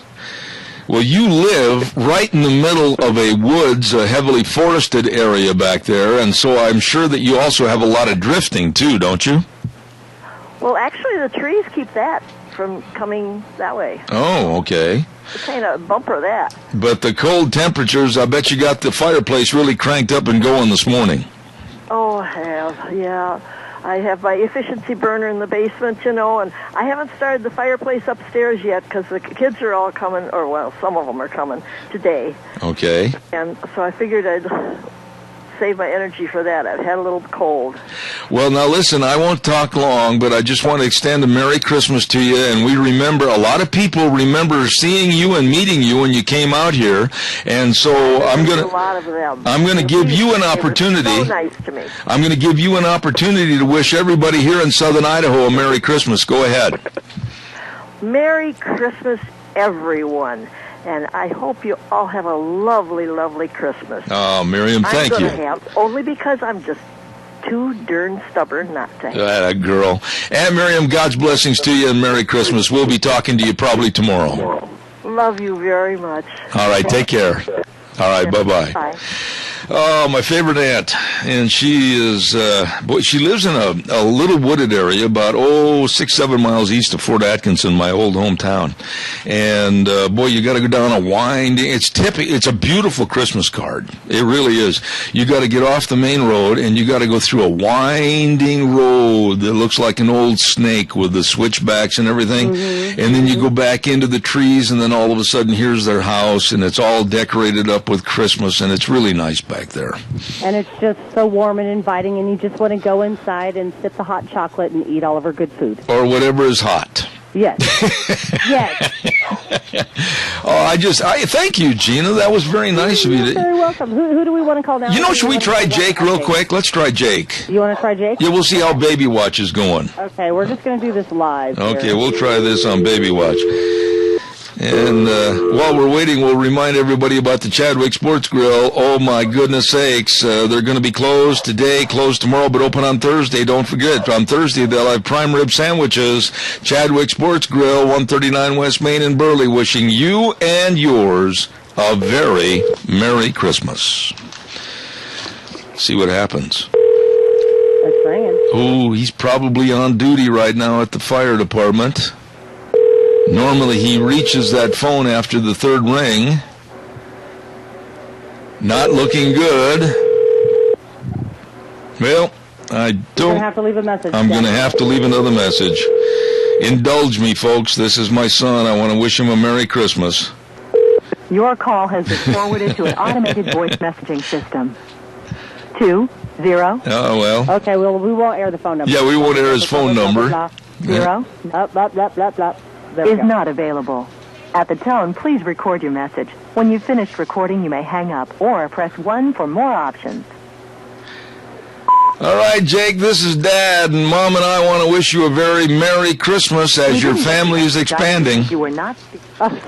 They didn't get your message. Oh, all right, well, okay. You know what, we're going to try back, and honestly, we have Mr. Carl Clark calling in for you, so just hold on a second. And here's Carl. All right, Carl. Good morning. You're on the air. Good morning again, Zeb. Would you ask your lovely bride to give me a jingle? I would appreciate it. I will do that. And as a matter of fact, she's out in the other room, and she probably heard you. Deanne, if you get a chance, would you call Carl on the landline if you get a chance, please? Thank you. Thank you. You bet, Carl. God bless you, man. Thank you much. Let's also remember the UPS store. UPS store, what a wonderful store. I mean, they do so much more than mailing your packages, and they really, they can serve you. I mean, they offer a wide range of printed seasonal products, customized greeting cards, invitations, calendars, newsletters, presentations that you need for your business. These are really nice people, and they've got so many wonderful services for you, including shipping your packages. UPS store serving you. They pack, ship, and guarantee holiday happiness. 322 East Main Street in Burley. The number to call is 678-0127. The UPS store serving you. We just had a guest. Deanne, come on in here for a second. Tell me about it. I understand that Jim McCall with Travelube was just here, and I didn't get a chance to talk to him. Jim, if you're listening, thank you and Merry Christmas. No, is that right? No. What? No. Jim called me on the phone. Jim called you on the phone? Yeah. Okay. From Dr. Turner. And that's from Dr. Turner? Oh, my goodness sakes, Dr. Ken Turner. How nice. Look at that. It's a goodie basket. And, oh, come over here and hold it up by the camera so Gina can see that. Stand by. This is from Dr. Ken Turner, better known as Dr. History. Let's put it right over here in front of the camera. Hold on just a minute. Oh, I got it way out of range. There we go. We got it in range now. Look at all the goodies in there. The cakes and the pastries and the jellies. Woo! It looks pretty good, Gina. What? Yeah, I know. We've got to do a weather forecast. Let's ask that person on the phone if they just hold on for just a minute. We'll be right with them. Stand by, caller. Magic Valley Chalet in the Upper Crust Restaurant, 1367th Street in Hayburn. Don't forget, they can customize Christmas gift baskets for you starting at just $15.95. You still got time. You can run over right now and get one made up for your friends, your neighbors, Aunt Martha, Uncle Fred. They'd love to help you at the Magic Valley Chalet in the Upper Crust. Great place to eat upstairs. You'll love it. And right now, here's a weather update. Looks like mostly sunny skies for today. It is going to be a little bit breezy as we move on through the afternoon. Winds out of the west, right around 10 to 15 miles an hour. Looking at a high near 36 for today. Tonight, mostly clear. Much colder. Lows are going to be in the mid-teens. Tomorrow for Christmas Day, it's exactly the same. That a girl. Thank you, Gina. Magic Valley Chalet in the Upper Crust, 1367th Street in Hayburn, bringing you the weather this hour on Zeb at the Ranch. Good morning, caller. You're on the air. Yeah. Good morning, Zeb. Just wanted to call and wish you and your family and all your listeners out there a very Merry Christmas. We have challenges ahead, but you know this is the greatest country in the history of the world, and we've rallied from different situations in the past, and enough good people out there will take their civic responsibility seriously and uphold the Constitution. Things are going to turn out okay. Let me ask you a couple of quick questions, Adrian, regarding Christmas. Now, a lot of folks don't know this, but you've mentioned it on our radio program on occasion, that you were born and raised over in eastern Wyoming that can get really UGLY, ugly at Christmas time with a lot of snow and high winds. What's your favorite memory of growing up over there in the cold of eastern Wyoming? Well, we never had a whole lot of extra. We eked out a living on a small farm and over there, but we always had good neighbors and good friends. But the memory that I remember the most is just being with family, and we didn't. Probably one of the most memorable when we went home with the grandkids one time, and we actually decided with a big tumbleweed, and I mean they grow gigantic over there, Texas size, and my kids made ornaments, and we found a can of flock. We flocked that big tumbleweed, and it was the most memorable Christmas that they still remember. Oh, my. And but we have, we'd always do things together, play games, and pop popcorn, and like I say, we didn't have a lot of extra, but we had a lot of love. Absolutely. Worshiped Jesus Christ. In our school there, it's about the size of Murtaugh. All 12 grades performed, a Christmas cantata, and we had a wonderful religious spiritual experience at Christmas time in our school. You know, I remember those Christmas pageants. We used to have it about 5 or 6 days before we got out of school for Christmas break, and we had all the Christmas plays, you know, the humorous plays and the humorous recitings, and of course the very religious songs, Hark the Herald Angels and Silent Night, and everybody had a candle at the end of the service, and we lit the candles and turned the lights off. Those were the good old days, Adrian. Boy, that's for sure. You know, the generation growing up today, they don't have any comprehension of what this country was like back in the 50s and early 60s, and when the Supreme Court ruled in 62 and 63 to take prayer and Bible reading out of public school and basically out of our public institutions. It really had made a big difference, and we need to get back to what the founders wanted in our public schools. They wanted religion, morality, and knowledge taught, and we hardly get any of the knowledge now, and certainly can't teach, supposedly legally, the others. Yeah. And look what we have. We've got generations that have no foundation. Absolutely. We got criminals just, going doing their thing because it's the thing they do now. You know, I want to wish to you and yours and all the memories of Christmas past, just sit down and look at those Christmas tree lights and remember and try to pass on to others the value of a Merry Christmas. Adrian, you're a dear friend. Thank you for calling, and we'll look forward to having you on the air next year in 2014. Well, and you have a very Merry Christmas, too, and God bless you for all your efforts. I know it's not an easy thing to stand up for this country in this day and age, but folks, if we don't, we'll have tyrants ruling over us. So, absolutely. Merry Christmas. Thank you, Adrian. God bless you. Adrian Arp, Dr. Adrian Arp, a very dear friend. And as I said, he grew up over in that cold, flat country with a lot of wind over there in the Wheatland, Wyoming country. Whew, it got chilly over there. Calls are welcome, 436-2244, 1-866-927-4587.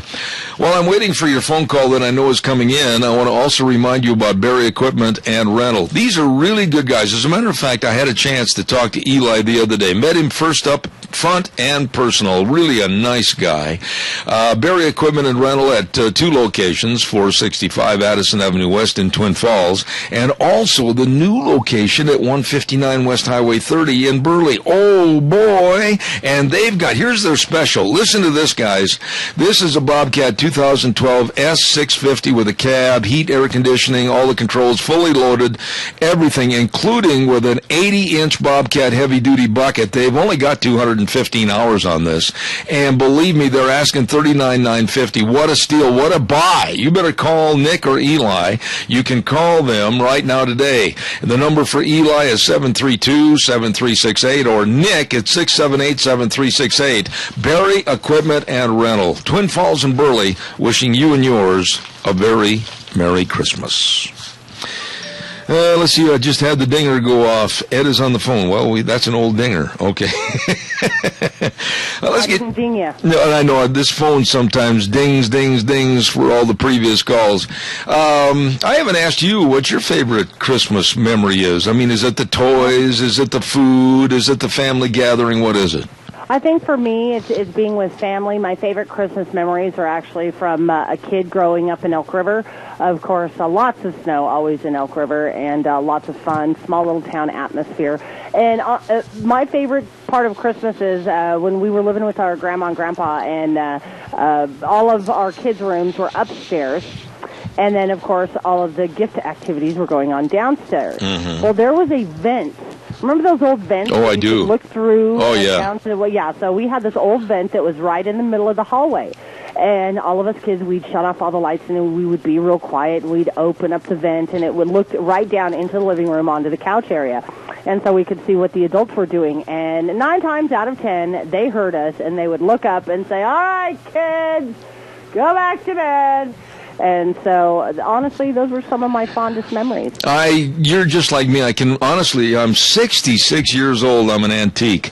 But I can honestly remember my sister and I sitting on the stairs, at the top of the stairs, looking downstairs as my mom and dad were making final preparations to let us come down on Christmas morning. and just sitting there, and it was like the beginning of a drag race to see who could run down the stairs the fastest. And I mean to tell you, I still remember that. And Mom would say, "Just a minute, I got to finish the hot chocolate." And then my dad would say, "Just a minute, I just came in from the barn, I got to get my shoes off." And we'd sit there, and the sweat was rolling down our foreheads, going, "Oh, please don't make us suffer any longer." And finally, we hit the bottom of the stairs and went for the Christmas tree, and we had a ball. Oh, I know. And see, I grew up in a similar house, kind of like that, upstairs, and there was 13 steps, steep steps, non-carpeted, all wood, nice and shiny, painted, slick. And 13 steps from the top of the stairs all the way down. It made a sharp 90-degree corner at the bottom into the kitchen. Yeah. And every Christmas Eve, our traditional gift on Christmas Eve was a brand new pair of pajamas that were usually a size larger so we could wear it throughout the year. And pretty much inevitably, every Christmas, we would take a slide unintentionally down those steps because we were in such a hurry to get down. Oh, yeah. We'd just go boom, right down. Did you have the carpeting on the steps? No, We had the carpeting, so you could start at the top, and if you really got a good push-off, you could go all the way to the bottom. Oh, yeah, so we did that many times, and I remember one particular Christmas, it was myself and Jody, and we each had a full glass of water, because every night we got our glass of water, and then we were supposed to bring our glasses down. Yeah. So I had my full glass of water, Jody had her full glass of water. I took the first step down, stepped on my nightgown, and down the steps I went, all the way down to the bottom, made it to the curve. I did not spill a drop of water because I was just that good. Jody, right behind me, she did the exact same thing. Took the first step, zoomed down the step, an owie for every step, so count 13 owies, and then water spilled everywhere, and I had the greatest laugh of my entire life. Oh, I love it. I made it. She didn't. I love it. She spilled her water. I love it. Yeah. Are you hungry?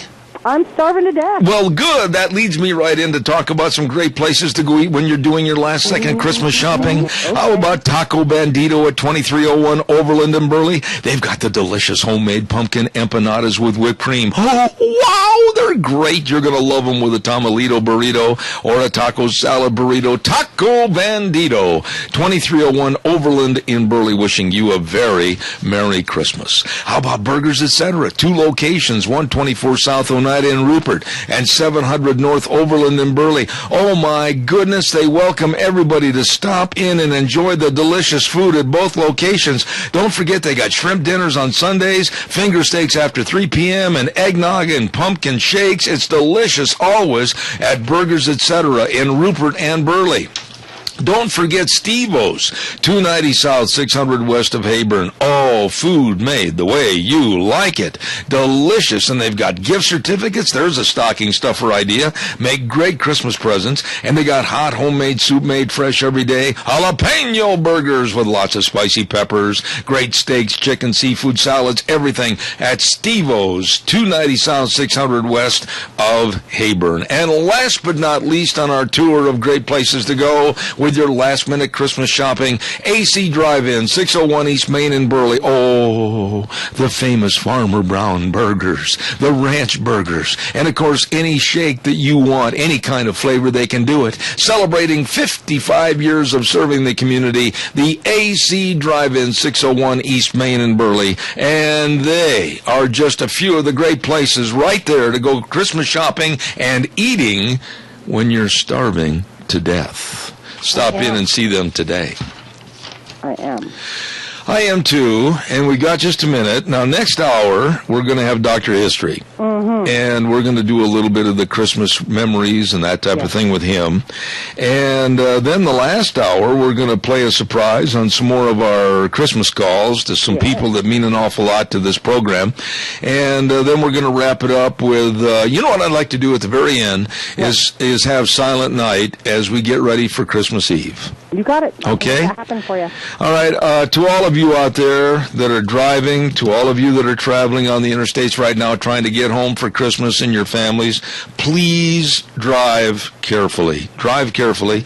And we appreciate your listenership, and we certainly hope that you have a very Merry Christmas. What we're going to do here, this will be the last day I'll be on the air for this week. We're going to take the rest of the week off and spend it with my family and celebrate Christmas. And we will be back on next Monday. So write that down. We'll be back next Monday, the 30th, and be here Monday and Tuesday as we get ready to issue in 2014. So Merry Christmas to you and your family. We'll be back in about 6 minutes.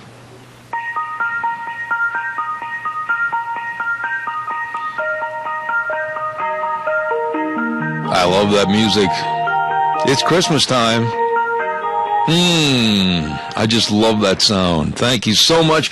Merry Christmas, everybody, from Zeb at the Ranch to you and yours. I'm Zeb Bell, and our major sponsor, your Magic Valley Les Schwab Tire Centers, all 7 locations serving you, along with some of our great advertisers, including Lee's Furniture, Floors, and More at 459 Oberlin in Burley, and our friends at Western Way Services, always at your disposal. Call them today. Get on the route service, 734-6969. Merry Christmas wishes from Nicole and the crew at Mad River Laser. Doesn't get any better than this for all your custom-made caps and T-shirts and all the pens and everything. They do a wonderful job, and they're going to be moving on the square in Rupert right after the first of the year. Nicole and Mad River Laser, 436-2293. Merry Christmas from Dot Foods in Burley, the nation's largest food redistributor at 1541 West 27th in Burley, 678-6063. Lots of job opportunities over there at Dot Foods. Wishing you and yours a Merry Christmas.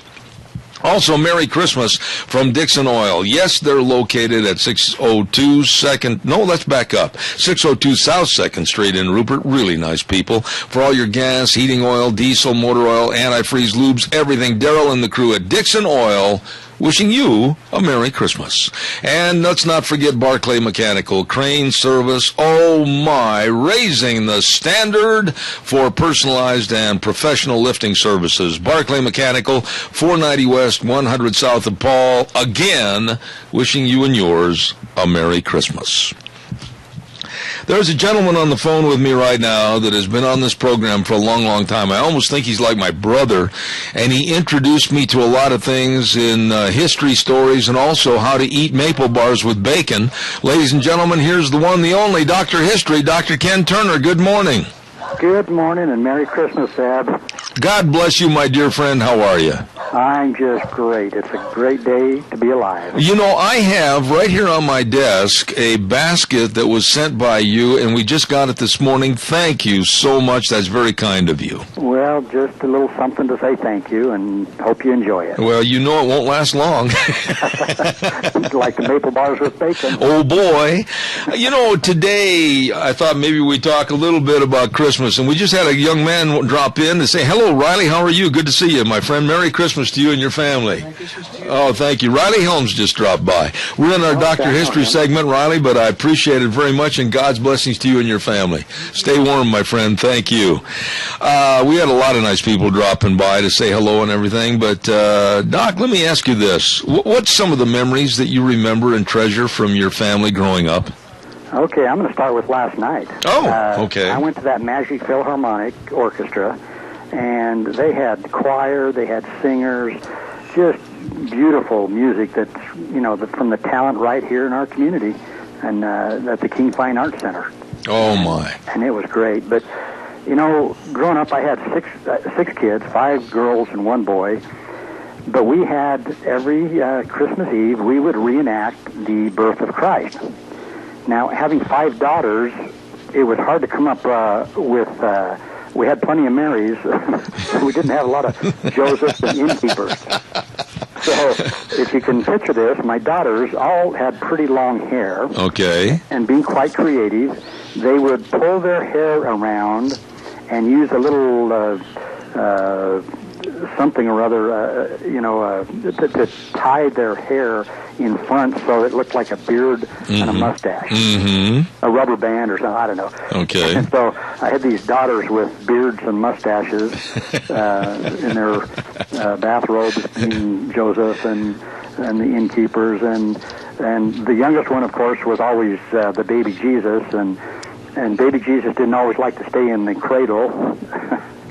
And and I'm recording it with the video, and sometimes things got a little out of hand, but we got it done, and it's something my kids just have always remembered, that we always enacted and read, out of the book of Luke about the birth of Christ, and so that's one of those things that with my kids. Now, when I was growing up, to me the big thing, of course, the presents. I mean, when you're little, that's kind of the big thing, but still, it was getting together with family. Mm-hmm. Absolutely. I still remember when I was about 5 or 6, I got an electric train for Christmas, and after my dad got through playing with it, he finally let me play with it. I got a BB gun one year, and I really enjoyed that, a Red Ryder BB gun. I did like too. You did on the movie. Yep, I did too. And I did really good until about 6 months later when I shot a hole in the TV. Uh-oh, in the TV? What were you doing with the BB gun in the house? Well, okay, the rule was, you do not cock the BB gun in the house. Uh-huh. I was in there, and my sister was being a little bit obnoxious, so I said, you better be quiet or I'm going to shoot you, and of course, I would never do that, but I cocked the BB gun, which was a cardinal sin in and of itself. And about 15, 20 minutes later, Annie Oakley came on, and do you remember how she used to stand on her horse riding at a full gallop, and a target would come on, and of course you would see the bullet hit right in the middle of the target. Don't tell me you did what you did. So I aimed at that target because I knew it was coming on. I pulled the trigger, and you can't imagine my surprise when the gun went off. And so it put a little dimple right in the middle of the TV. It didn't explode or anything, but, for several years after that, everybody on TV had a little dimple on their forehead. Let me ask you this, though. Let's go to the parental aspect of this story. What happened to your southern posterior when Daddy came home? Oh, well, let me put it this way. It got attention, and I didn't get the BB gun for a month or two. Oh, at least, yeah. Yeah, but... you always come on like you're some kind of a saint, but you're a rebel rouser. That's what you are. Well, and again, I think about presents that I got, and really I can only think of the train, the BB gun, and one year I got my sister and I got snow skis. But other than that, the things that I remember the most are the getting together with the cousins and the aunts and the uncles and the family gatherings, and really, I asked my wife this morning, too. I said, what do you remember the most? And same thing. She remembers the gathering together, the games, the food, and of course, remembering the real reason for Christmas. And now, I don't want to shock you here, Zeb, but I actually sang in our church choir Sunday. Oh, boy. And they still have a church? You have never seen me, you've never heard me sing. Uh-huh. And that's not a bad thing. But, if they put me between two guys that kind of know what they're doing, uh-huh.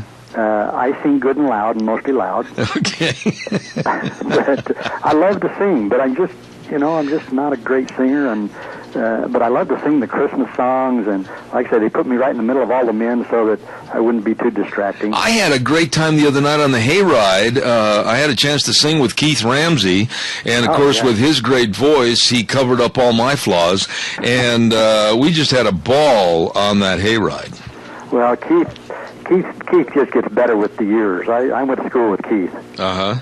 So, yeah, Keith is an amazing singer. So. You talk about those crazy things like with your BB gun. Do you remember those guns that they had a spring? They were like a rifle, and they had springs in them, and you put the plastic balls in them, and then you kept pumping, and the balls shot out? Oh, yeah. See, I got in trouble when I was 8 years old with one of those deals right after Christmas dinner with my Uncle Archie. And all the kids had asked if they could be excused from the table, and some of the adults were still eating, like the pumpkin pie with all the whipped cream and everything. And we had been given a set of these guns that you pump the balls out of, and I was in the other room, and I couldn't do it again if I wanted to, but it's like a bank shot in basketball, you got to practice it to make it perfect. And I'm on the other room with these guns. My sister had one and I had one, and we're going poof, poof, poof, poof, poof, and those plastic balls are bouncing bouncing off everything. One of those plastic balls bounced off the wall and went directly into the dining room and hit the pie with Uncle Archie's whipped cream and everything and went all over him and the table and everything else. Now, I might add that there were parents alive in that day and age, like my dad and mother, that didn't care if it was Christmas with the merriment of the family or not. I couldn't sit down for 6 hours. Well, discipline doesn't end with Christmas morning. It was sure a good shot, though. That's great. You talk about Christmas memories. Quite a few years ago, I was over in England, and there was a lady that we became acquainted with, and she was a singer in the Church of England choir. Oh, my. And she had a beautiful voice, and they were going to sing Christmas Eve, and so me and a friend of mine said, well, can we go with you and sing? She said, sure. Again, she had never heard me sing, so it was okay. But so we met Christmas Eve at the Church of England, and they dressed us up in these kind of smock-like robes type things. And, I mean, it was a great memory because we went into the hospital. There was a military base there. Mm-hmm.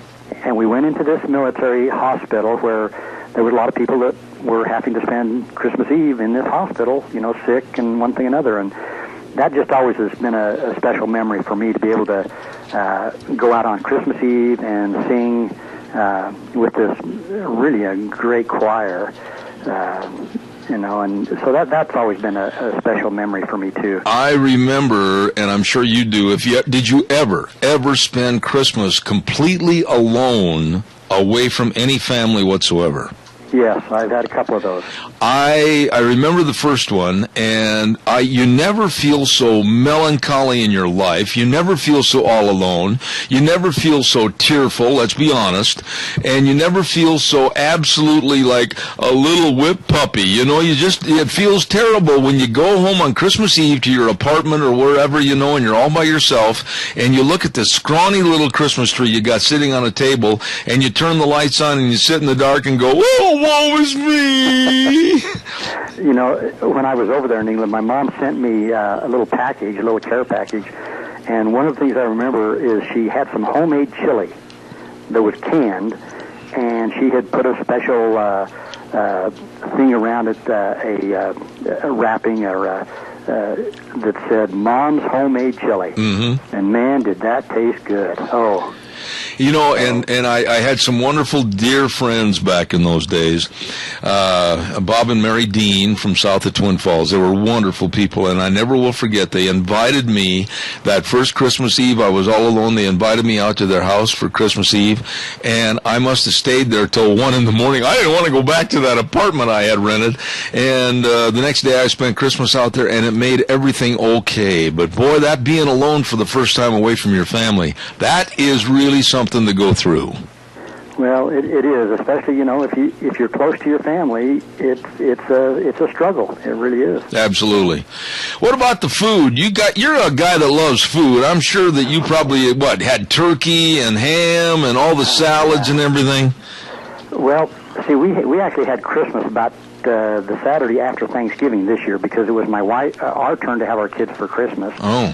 But it just worked out that we could have everybody here that Thanksgiving weekend. So we did the big meal, the Christmas, everything, because we could have everybody there. And this week we couldn't have everybody here, so we did it all 2 days after Thanksgiving. But tonight we're just going to have my mom and my youngest daughter, and it's going to be pretty skimpy, but we're still going to have a Christmas Eve dinner, and and my mom's going to come over. We lost my dad a year ago, but Mom's going to come over and spend the night with us tonight, and get up tomorrow morning and open the few presents. Here about 2 or 3 months ago, we were over in Oregon, and I was sitting outside a jewelry store, which I love to do. You love to sit outside jewelry stores? She said, I've got Christmas and my birthday and Mother's Day all taken care of. Okay. So, I haven't even seen what I bought for her, but I asked her if I could at least wrap it for her.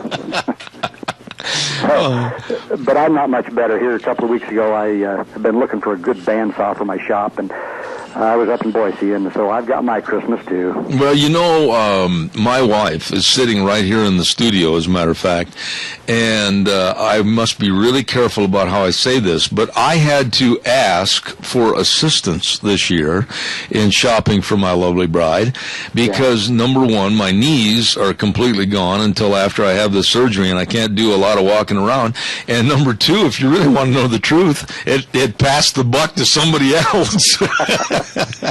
But I had some wonderful people. Pardon me? That's why I rely on my daughters, because they could be with my wife and she'll point out something that she likes, but she doesn't tell me. So my daughters will call me and say, "Hey, Dad, Mom really likes such and such," and I says, "Well, get it." You betcha. And one of the people that did a lot of I know both of the people that did the help for me. They're listening right now. I know one is in particular, and all I can say is thank you for taking my ideas and turning them into reality. That's all I can say. You may turn out to be a hero tomorrow, Zeb. I doubt it, but we'll try. I asked, Frosty was on earlier this morning, and did you ever go to the old school Christmas pageants and everything? I've got one of my fondest memories of Christmas pageants. I went to a one-room school. Okay, and it was Curtis Mill Elementary, and it was way out in the middle of nowhere, in the middle of Fort Atkinson and Jefferson, out in the middle of farm country. And we always had a Christmas pageant, and we had one guy in school. He was huge for his age, like when he was in 6th grade. I'm not exaggerating this. When he was in 6th grade, he stood 6'3" and weighed well over 235 pounds. And there was a part in the pageant where we were putting on the skit, and he was supposed to get on stage, and he didn't get any Christmas presents from his mom and dad because he'd been bad, and he was supposed to jump up and down and throw a tantrum. And his name was Richard Ralph, and he went right through the stage and got wedged, and we had to stop the play and everything, and the parents had to come up, and the dads had to figure out how to get Richard out of the stage. He was wedged up to his armpits. Well, that's certainly a memorable nativity or whatever. Well, and then when everybody gathered on stage later on to sing Silent Night, we had to be real careful that none of the little kids fell in the hole. Now, that's a good one. Hey. Well, yeah, I do remember, over here at the old Miller School, kitty corner from where my office is, we'd have every Christmas time, I don't remember which grades, we'd do some kind of a Christmas pageant and sing Christmas songs, and all through elementary school, and it was great. Oh, absolutely. I loved that time. I loved the Christmas music.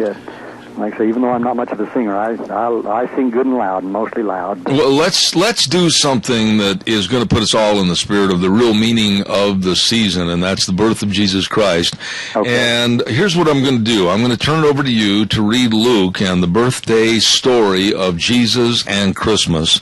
And right after it's over, I will say goodbye to you and wish you a Merry Christmas, and we'll just go on to our next segment. But I really want you to give us Luke, if you would, from the Bible. I'll do that. Thank you, Zeb. Luke chapter 2. And so it was that while they were there, the days were accomplished that she should be delivered. And she brought forth her firstborn son, and wrapped him in swaddling clothes, and laid him in a manger, because there was no room for them in the inn. And there were in the same country shepherds abiding in the field, keeping watch over their flock by night. And lo, the angel of the Lord came upon them, and the glory of the Lord shone round about them, and they were sore afraid. And the angel said unto them, Fear not, for behold, I bring you good tidings of great joy, which shall be to all people. For unto you is born this day in the city of David a Savior, which is Christ the Lord. And this shall be a sign unto you. Ye shall find the babe wrapped in swaddling clothes, lying in a manger. And suddenly there was with the angel a multitude of the heavenly host, praising God and saying, Glory to God in the highest, and on earth peace, goodwill toward men. Beautiful. Absolutely beautiful. The real reason for Christmas, the birth of Jesus Christ. My dear friend, Dr. Ken Turner, and from our house, Zeb at the Ranch, to yours, Merry Christmas and the best of blessings. Thank you for being on our program, and we'll look forward to 2014. You have a great and Merry Christmas, Zeb. Thank you very much. My dear friend, thank you so much. Bye. Dr. Ken Turner, better known as Dr. History, here this morning, and we really, really appreciate his efforts. Thank you so much. We've got a dial tone on the air there. Gina, if you could kill that for a second, I'd sure appreciate that. And she's probably on another call and not aware that it's on the air. There it's now, it's backing up. And we'll get that off the air momentarily. Gina, are you there? Good heavens, we're under attack.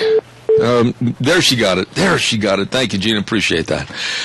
Don't forget, school days in Cassia County every Thursday. This week will not be on the air because of the Christmas break, but we certainly want to say thank you to A Child's World at 1308 Overland Avenue in Burley. You can shop online at achildsworldinburley.com. Last-minute Christmas shoppers run down to 1308 Overland Avenue, and don't forget they've got all the Cherokee and Dickie scrubs, all the shoes, all the toys, the books, the arts, crafts, and puzzles, and much, much more at A Child's World in Burley.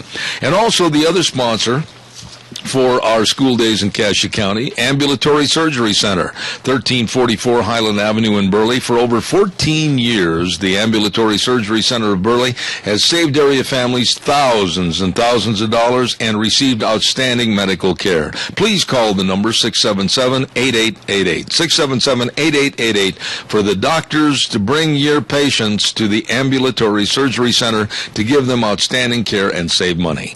Along with the Child's World Ambulatory Surgery Center, bringing you school days in Cassia County.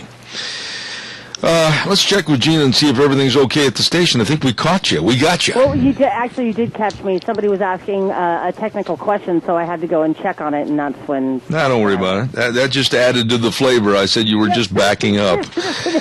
Gina running around like crazy, as per the norm. Yeah, well, listen, don't worry about it. Now, here's what we're going to do. We're going to send it back over to you in just a few minutes, and then we're going to come back, and we're going to try to surprise some other people on the air with our telephone calls, and you know who we're talking about. We'll start with David first, and then Randy, and then we'll try my son again, because I really would like to get him on the air this morning. Well, yeah, and that's what I was going to ask. If you wanted to try your son again, we could probably do that now. Oh, you want to? Sure, we can. We got a quick minute here before we have to come over your way. We'll try it real quick. You've got the number. We're going to try to get my son. As I said, he's on baby watch. He and his wife, Shanna, are expecting their second child any day, any moment, as a matter of fact. And we're going to try to get him on the air so we can wish him a very Merry Christmas. So stand by for that. And we celebrated Christmas with them a couple of weeks ago. We went up there to their new home and had a chance to kind of exchange happiness and pleasantries. Let's see, there's the first ring. Second ring. Do we know if this is going to be a boy or a girl? Yeah, it's going to be a boy. And his name is Max. Max. Hello? Oop, I thought I heard a click. Oh, yeah, that was me actually clicking the phone. Oh, that's all right. Everybody else could hear. Doesn't sound good, Gina. We're not going to catch him. Evidently, he's on duty right now and can't take a call, but our heart goes out to him. Yeah, we've heard that lady twice. Yeah. You know, honestly, I think I could do a better voice job than she does. Oh, absolutely. That's just me. She annoys me. Well, you know, it's all about, please dial 1. Yeah. I'm sorry. Did you say yes? Oh, you said no. Yeah, all of those. I hate automated systems, quite frankly. I absolutely. We'll do a segment on that sometime next week. How's that? I think we should. You and I could really complain about that. I spent one morning trying to get a hold of a business here just last week. I had to hit 7 different locale numbers to get to the person I wanted. And then when I finally got to the person I wanted to talk to, this person had the audacity to tell me, "I'm sorry, sir, but I'm leaving the office right now. I'll have to have you call back." You're kidding. No. And I said, not in your lifetime am I going to go through that headache to try to reach you back. And so, and you haven't called him back yet. I'm not about to either. I don't blame you. I'll give it back to you, and we'll come back in 3 minutes. Thank you, Gina. You're welcome. And now, back to Zeb at the Ranch on AM 1230 KBAR. To reach Zeb, call 436-2244 or toll free 1-866-927-4587. And now, here is Zeb Bell. Good morning and welcome back. Our last half hour, as a matter of fact, on this Christmas Eve show. And we just had a nice call from a gentleman by the name of Zach Papp, and he sent me a Christmas poem, Texas style, and we're going to try to get this on the air sometime this half hour. I just got it off my other desk, and we're about ready to go with a caller, and then I'll try to get that on the air. Gina, is our good friend Dave on the air? I'm dialing now. She's dialing now. We're surprising Dave Bigo to see if he's going to pick up his cell phone this morning on Christmas Eve, and let me know where we're at. Waiting patiently. Still ringing, no answer. Oh, no. Voicemail.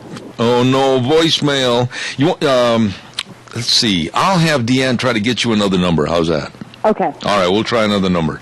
That being said, we have time for some calls at 436-2244, 1-866-927-4587. I have not pre-read this. I just glanced at it a little bit the other day when it came in.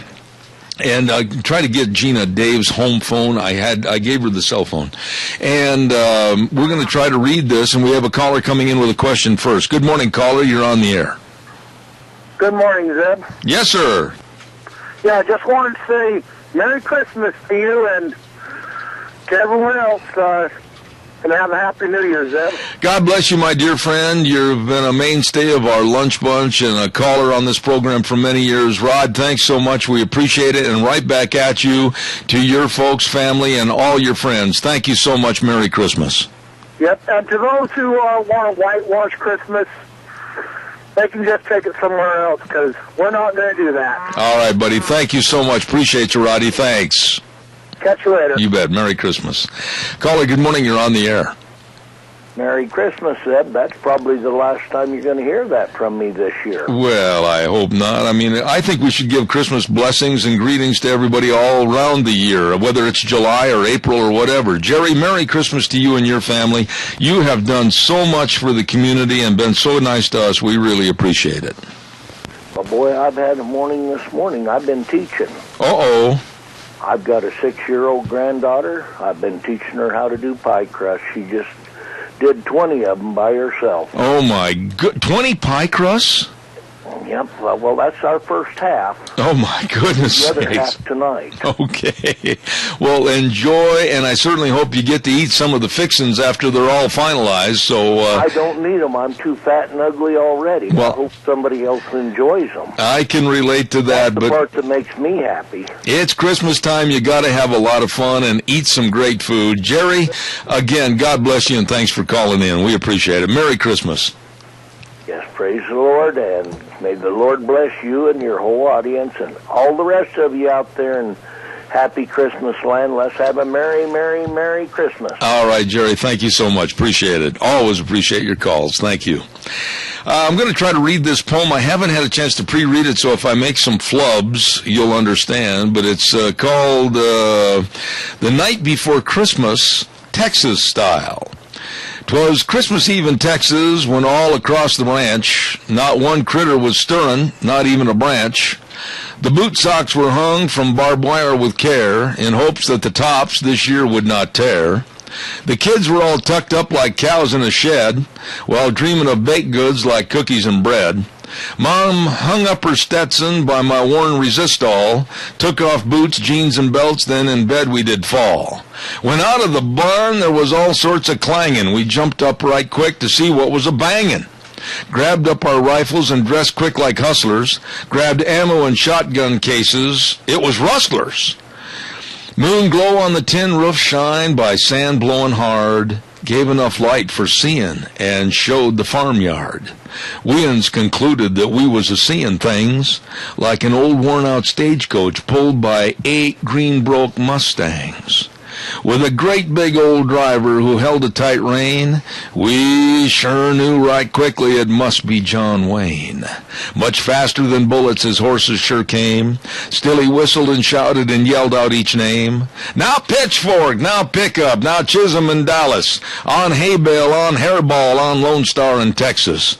right over the leach field and on past the well pump. Now gee up and hee-haw, get ready to jump. Like tumbleweeds scurry when tornadoes whirl by, when they just go and head skyward, up they sure fly. Yep, up to the rooftop, them horses striving, with that stage full of toys and the Duke a-driving. In a short moment we heard on the roof the stomping and stamping of each unshod hoof. As we threw on our hats and were headed downstairs, John Wayne kicked in the front door, which fell on 2 chairs. Was dressed like a sheriff, from his hat to his boots, and his clothes were all showing deep down Western roots. Saddlebag of toys he had flung across his back, and small things stuffed in pockets, too much for his pack. His eyes, how they squinted, his pistol how gleamin', his badge was all shiny, his neck scarf still tied streamin'. His shirt unbuttoned with the flap hanging down, and the jut of his chin was as fierce as his frown. His rifle he held on to tight in his hand, till he got a good feel for the lay of the land. He had broad shoulders which carried quite a load in, and shook when he laughed as his face creased with a grin. He was handsome and tall, a legend come to life, and we sure liked what we saw, both me and the wife. Him winking at Mom and nodding his head made us glad we did not get Santa instead. He drawled a few words, but he mostly just worked, filled boot socks with oranges and meat and spicy jerked, and waving his hand in gesture well known, crashed through a window just as if he was thrown. He sprang to his coach, toward his team the whip cracked. Away they all galloped as if some Injuns attacked.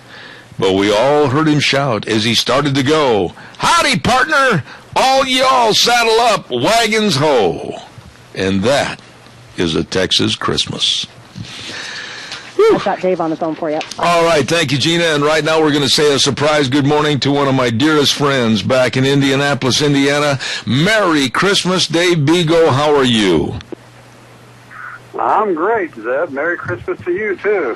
I thought I'd just kind of surprise you with a phone call this morning on Christmas Eve and just say from our house to your house, Merry Christmas. Well, the same from us. I hope you enjoy it. You there? I am. Go ahead. Okay. Did you get the picture I sent you this morning? I am sitting here, honestly, if you're looking at me on camera, I am sitting here holding it up by the camera, and it's all the different Green Bay gear, helmets and everything else, and I'm jealous. You have a very prized employee that deserves a raise. He gets compensated well, so he doesn't need a raise, but he was very nice about that, and he brought it in this morning to my office. And I couldn't resist. I just brought it all, took it all out, put it on my desk, took a picture, and I said, Steve, I'm sending this to Zeb. Well, I've got it right here. I've got it in color, and I also have it in black and white right here in my hand. Dave, you've been such a stalwart to be on this program and share your views and your values, and I just wanted to say to you and your family back in Indianapolis, Indiana, thank you for all the calls and the messages, and also wish you the best of Merry Christmases starting today and a very Happy New Year. Well, thank you, and we wish you the same and all your listeners and the great job you do out there. We need more people like you across this country, Zeb, so keep up the good work. All right, sir. I'll let you go and share with your family this blessed Christmas time, but I had to get you on the air. Thank you very much, Dave Bego, and a blessed 2014 to you. Well, I'm looking forward to it. I got one question. I'm actually in my truck driving. Do you have your Blue Colts jersey on? No, he does not. I do not have my blue Indianapolis Colts jersey on, nor do I have my Green Bay Packer jersey on this morning. I'm in mourning, hoping that next week the Packers can beat the Bears and end up the divisional winners for that division, but I'm not very hopeful. But I will salute you and the Colts if they go further than my Packers, I promise. Okay, well, we'll be rooting for the Packers because they used to be my favorite team until the Colts came in. So we're rooting for them. My dear friend, Merry Christmas. God bless. Thanks, Zeb. Take care, Dave. Thank you, Dave. There's one of the nicest people in the world, Dave Bego, and I think so much of all my different callers and all the different thoughts and philosophies. We're very blessed on this program. I think what we'll do right now is have a weather update. Let's hear from the weather girl. Well, it looks like we're going to have mostly sunny skies today. Going to be windy out of the west, right around 20 miles an hour, so that's going to affect the wind chill factor. Tonight, we are going to see a low near 19 under mostly clear skies. It's going to be chilly. Lows are going to be in the teens. And tomorrow for Christmas Day itself, it looks like it's going to be another beautiful day. Sunny skies. Highs are going to be in the mid-30s currently. Sitting in Murtaugh at 31 degrees, but with the wind chill, it kind of feels like it's 19. Don't you wish, Weather Girl, alias Gina, that we had some snow for Christmas? I mean, just a little bit of snow. Honestly, I do wish that we had some snow for Christmas, but I guess if we really want to see some snow, we could just go up into the mountains. Well, I'll get a little bit melancholy talking about this. I don't know what we'd do if you were not over there at the station. You do just such a wonderful job. She does so much behind the scenes, folks, with all the different sound effects and everything else to add and enhance to the program. Gina, I'm stumped for words. You are the best. Thank you much. Well, and you're my morning man, and I don't know what I would do without you either, so the feeling's mutual. All right. And you've got a phone call. If you very much. Caller, good morning. You're on the air. Zeb, I just wanted to wish everybody a Merry Christmas. I think that, if we focus on, we know what the problems are, and we just need to be thinking and focusing and planning solutions. And I've just gotten to the point where I had to stop thinking about how terrible it was and start thinking about how great it could be. And the possibilities that are endless. And the people, hopefully are waking up, and I believe they are. And not everybody does things in a public way, but maybe in their own minds, in their homes, they're actively pursuing solutions. And so I feel positive, and I'm glad that we have your program, and I only wish it gets bigger. And Merry Christmas, Gina. The other day I fumbled your name, and I didn't say it because I almost said the wrong one, and I didn't want to do that. So Merry Christmas, everybody. Thank you. No, I want to say this to you. You've been a very valued listener, and you've always had a lot of great input. Randy, to you and yours, Merry Christmas. Thanks for your call this morning. Thanks. You bet, buddy. Thank you so much. There are so many kind people that live here, and, when I left college to come out here in 1969, and started in August of 1969 at KLIX in Twin Falls, as a matter of fact, over there on the old location of Eastland and Elizabeth, and had a morning program. And the people here in this valley have just been so nice to me for all the 40-plus years. Thank you for all your kind thoughts, your Christmas cards, your letters, your emails, your gifts. I mean, it just goes on and on. And yesterday we had an open house, and holy smokes, I mean, it was just a revolving door. We wore out a door, I think, trying to get everybody in here, and it was just so wonderful. And then on the air yesterday, all the people that participated, and it was just a lot of fun. So thank you very much. I have got your last phone caller on the air for you. Bless you. And this man means a lot to this program because he's a wealth of information. Randy Givens in Texas. Merry Christmas, my dear friend. Merry Christmas, Ed. I just had to call you on the air unannounced and tell you how much I appreciate your friendship and how much I appreciate all the things that you sent me.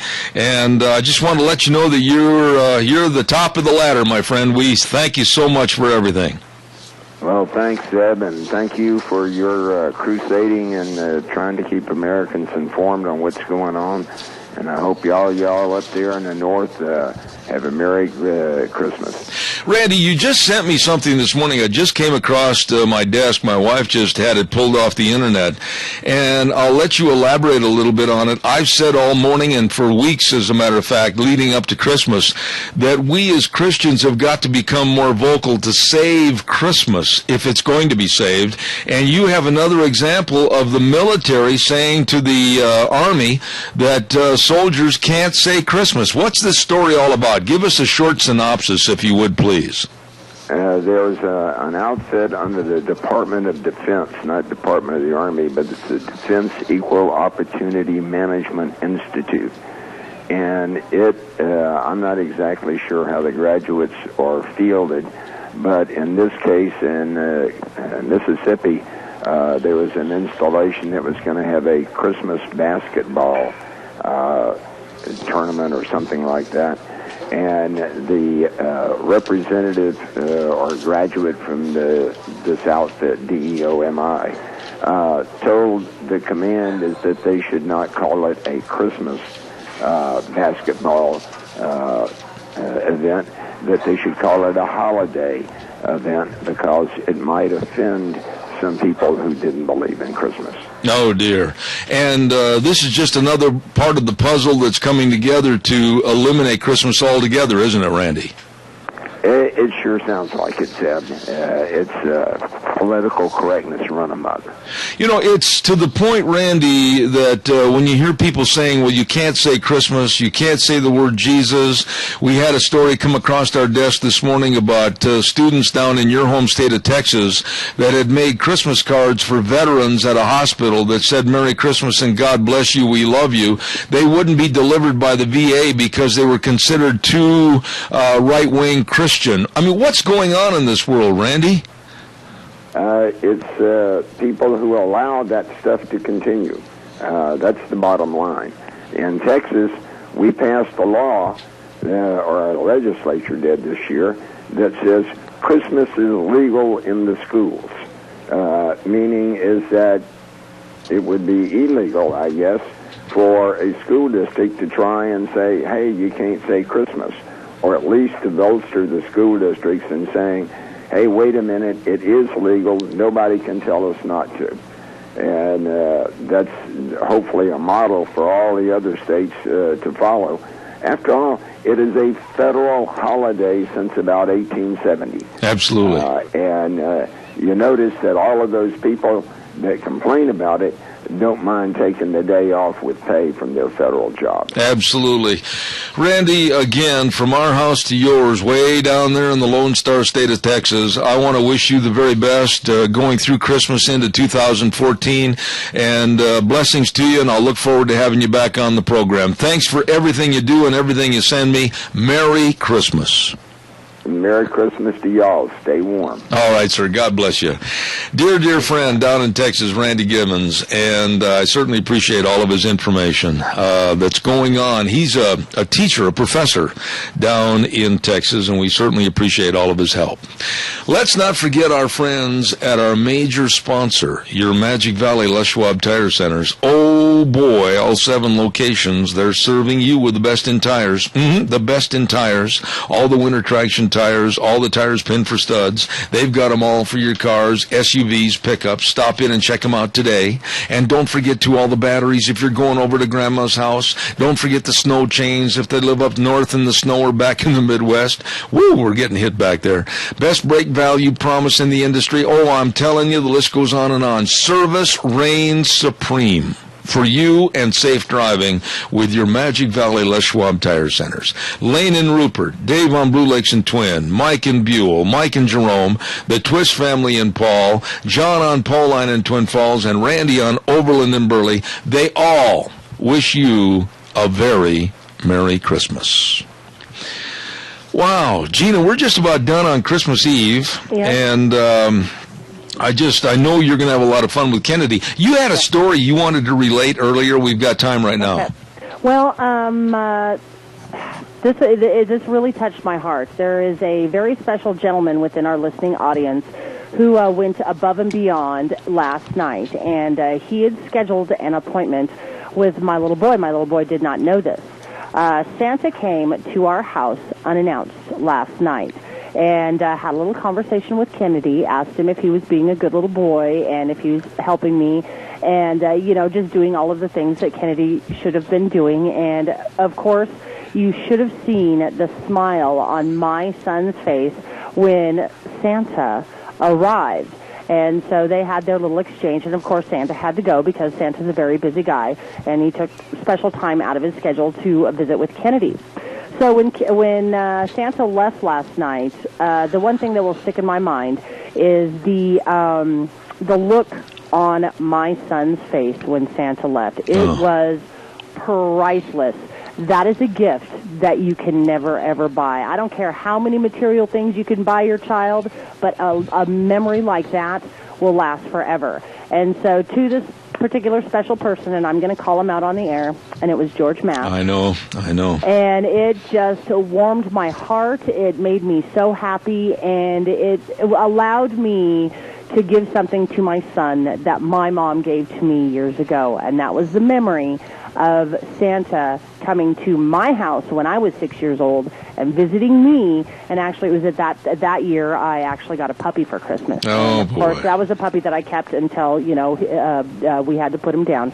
But it was just something very, very special. And to George, thank you from the bottom of my heart, because you just gave my son a memory that will last him for forever, and that is so much better than any Christmas present that you could ever buy. Why do you do this to me this morning? I was all sick and tired of bubbling up, and now you got me all bubble-eyed again, and I'm dripping on the paper here. My goodness sakes. There are people in our community, and of course everybody knows, just kind of like you, I'm kind of a transplant. I'm not from this area. Yeah. I don't have any family here. The only family I really have here is my brother and my son. And so for people to take time out of their busy schedules to make and to enrich not only my life, but the life of my family, and especially my son, absolutely, that to me is the utmost. And there's no amount of thank yous that I could ever give to repay this kind of gift.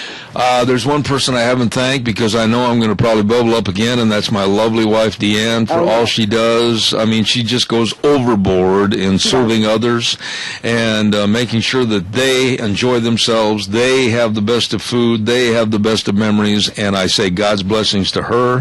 Deanne, I love you dearly. And also, Gina, the same thoughts to you for all you do and all of our friends. Ladies and gentlemen, it's Christmas.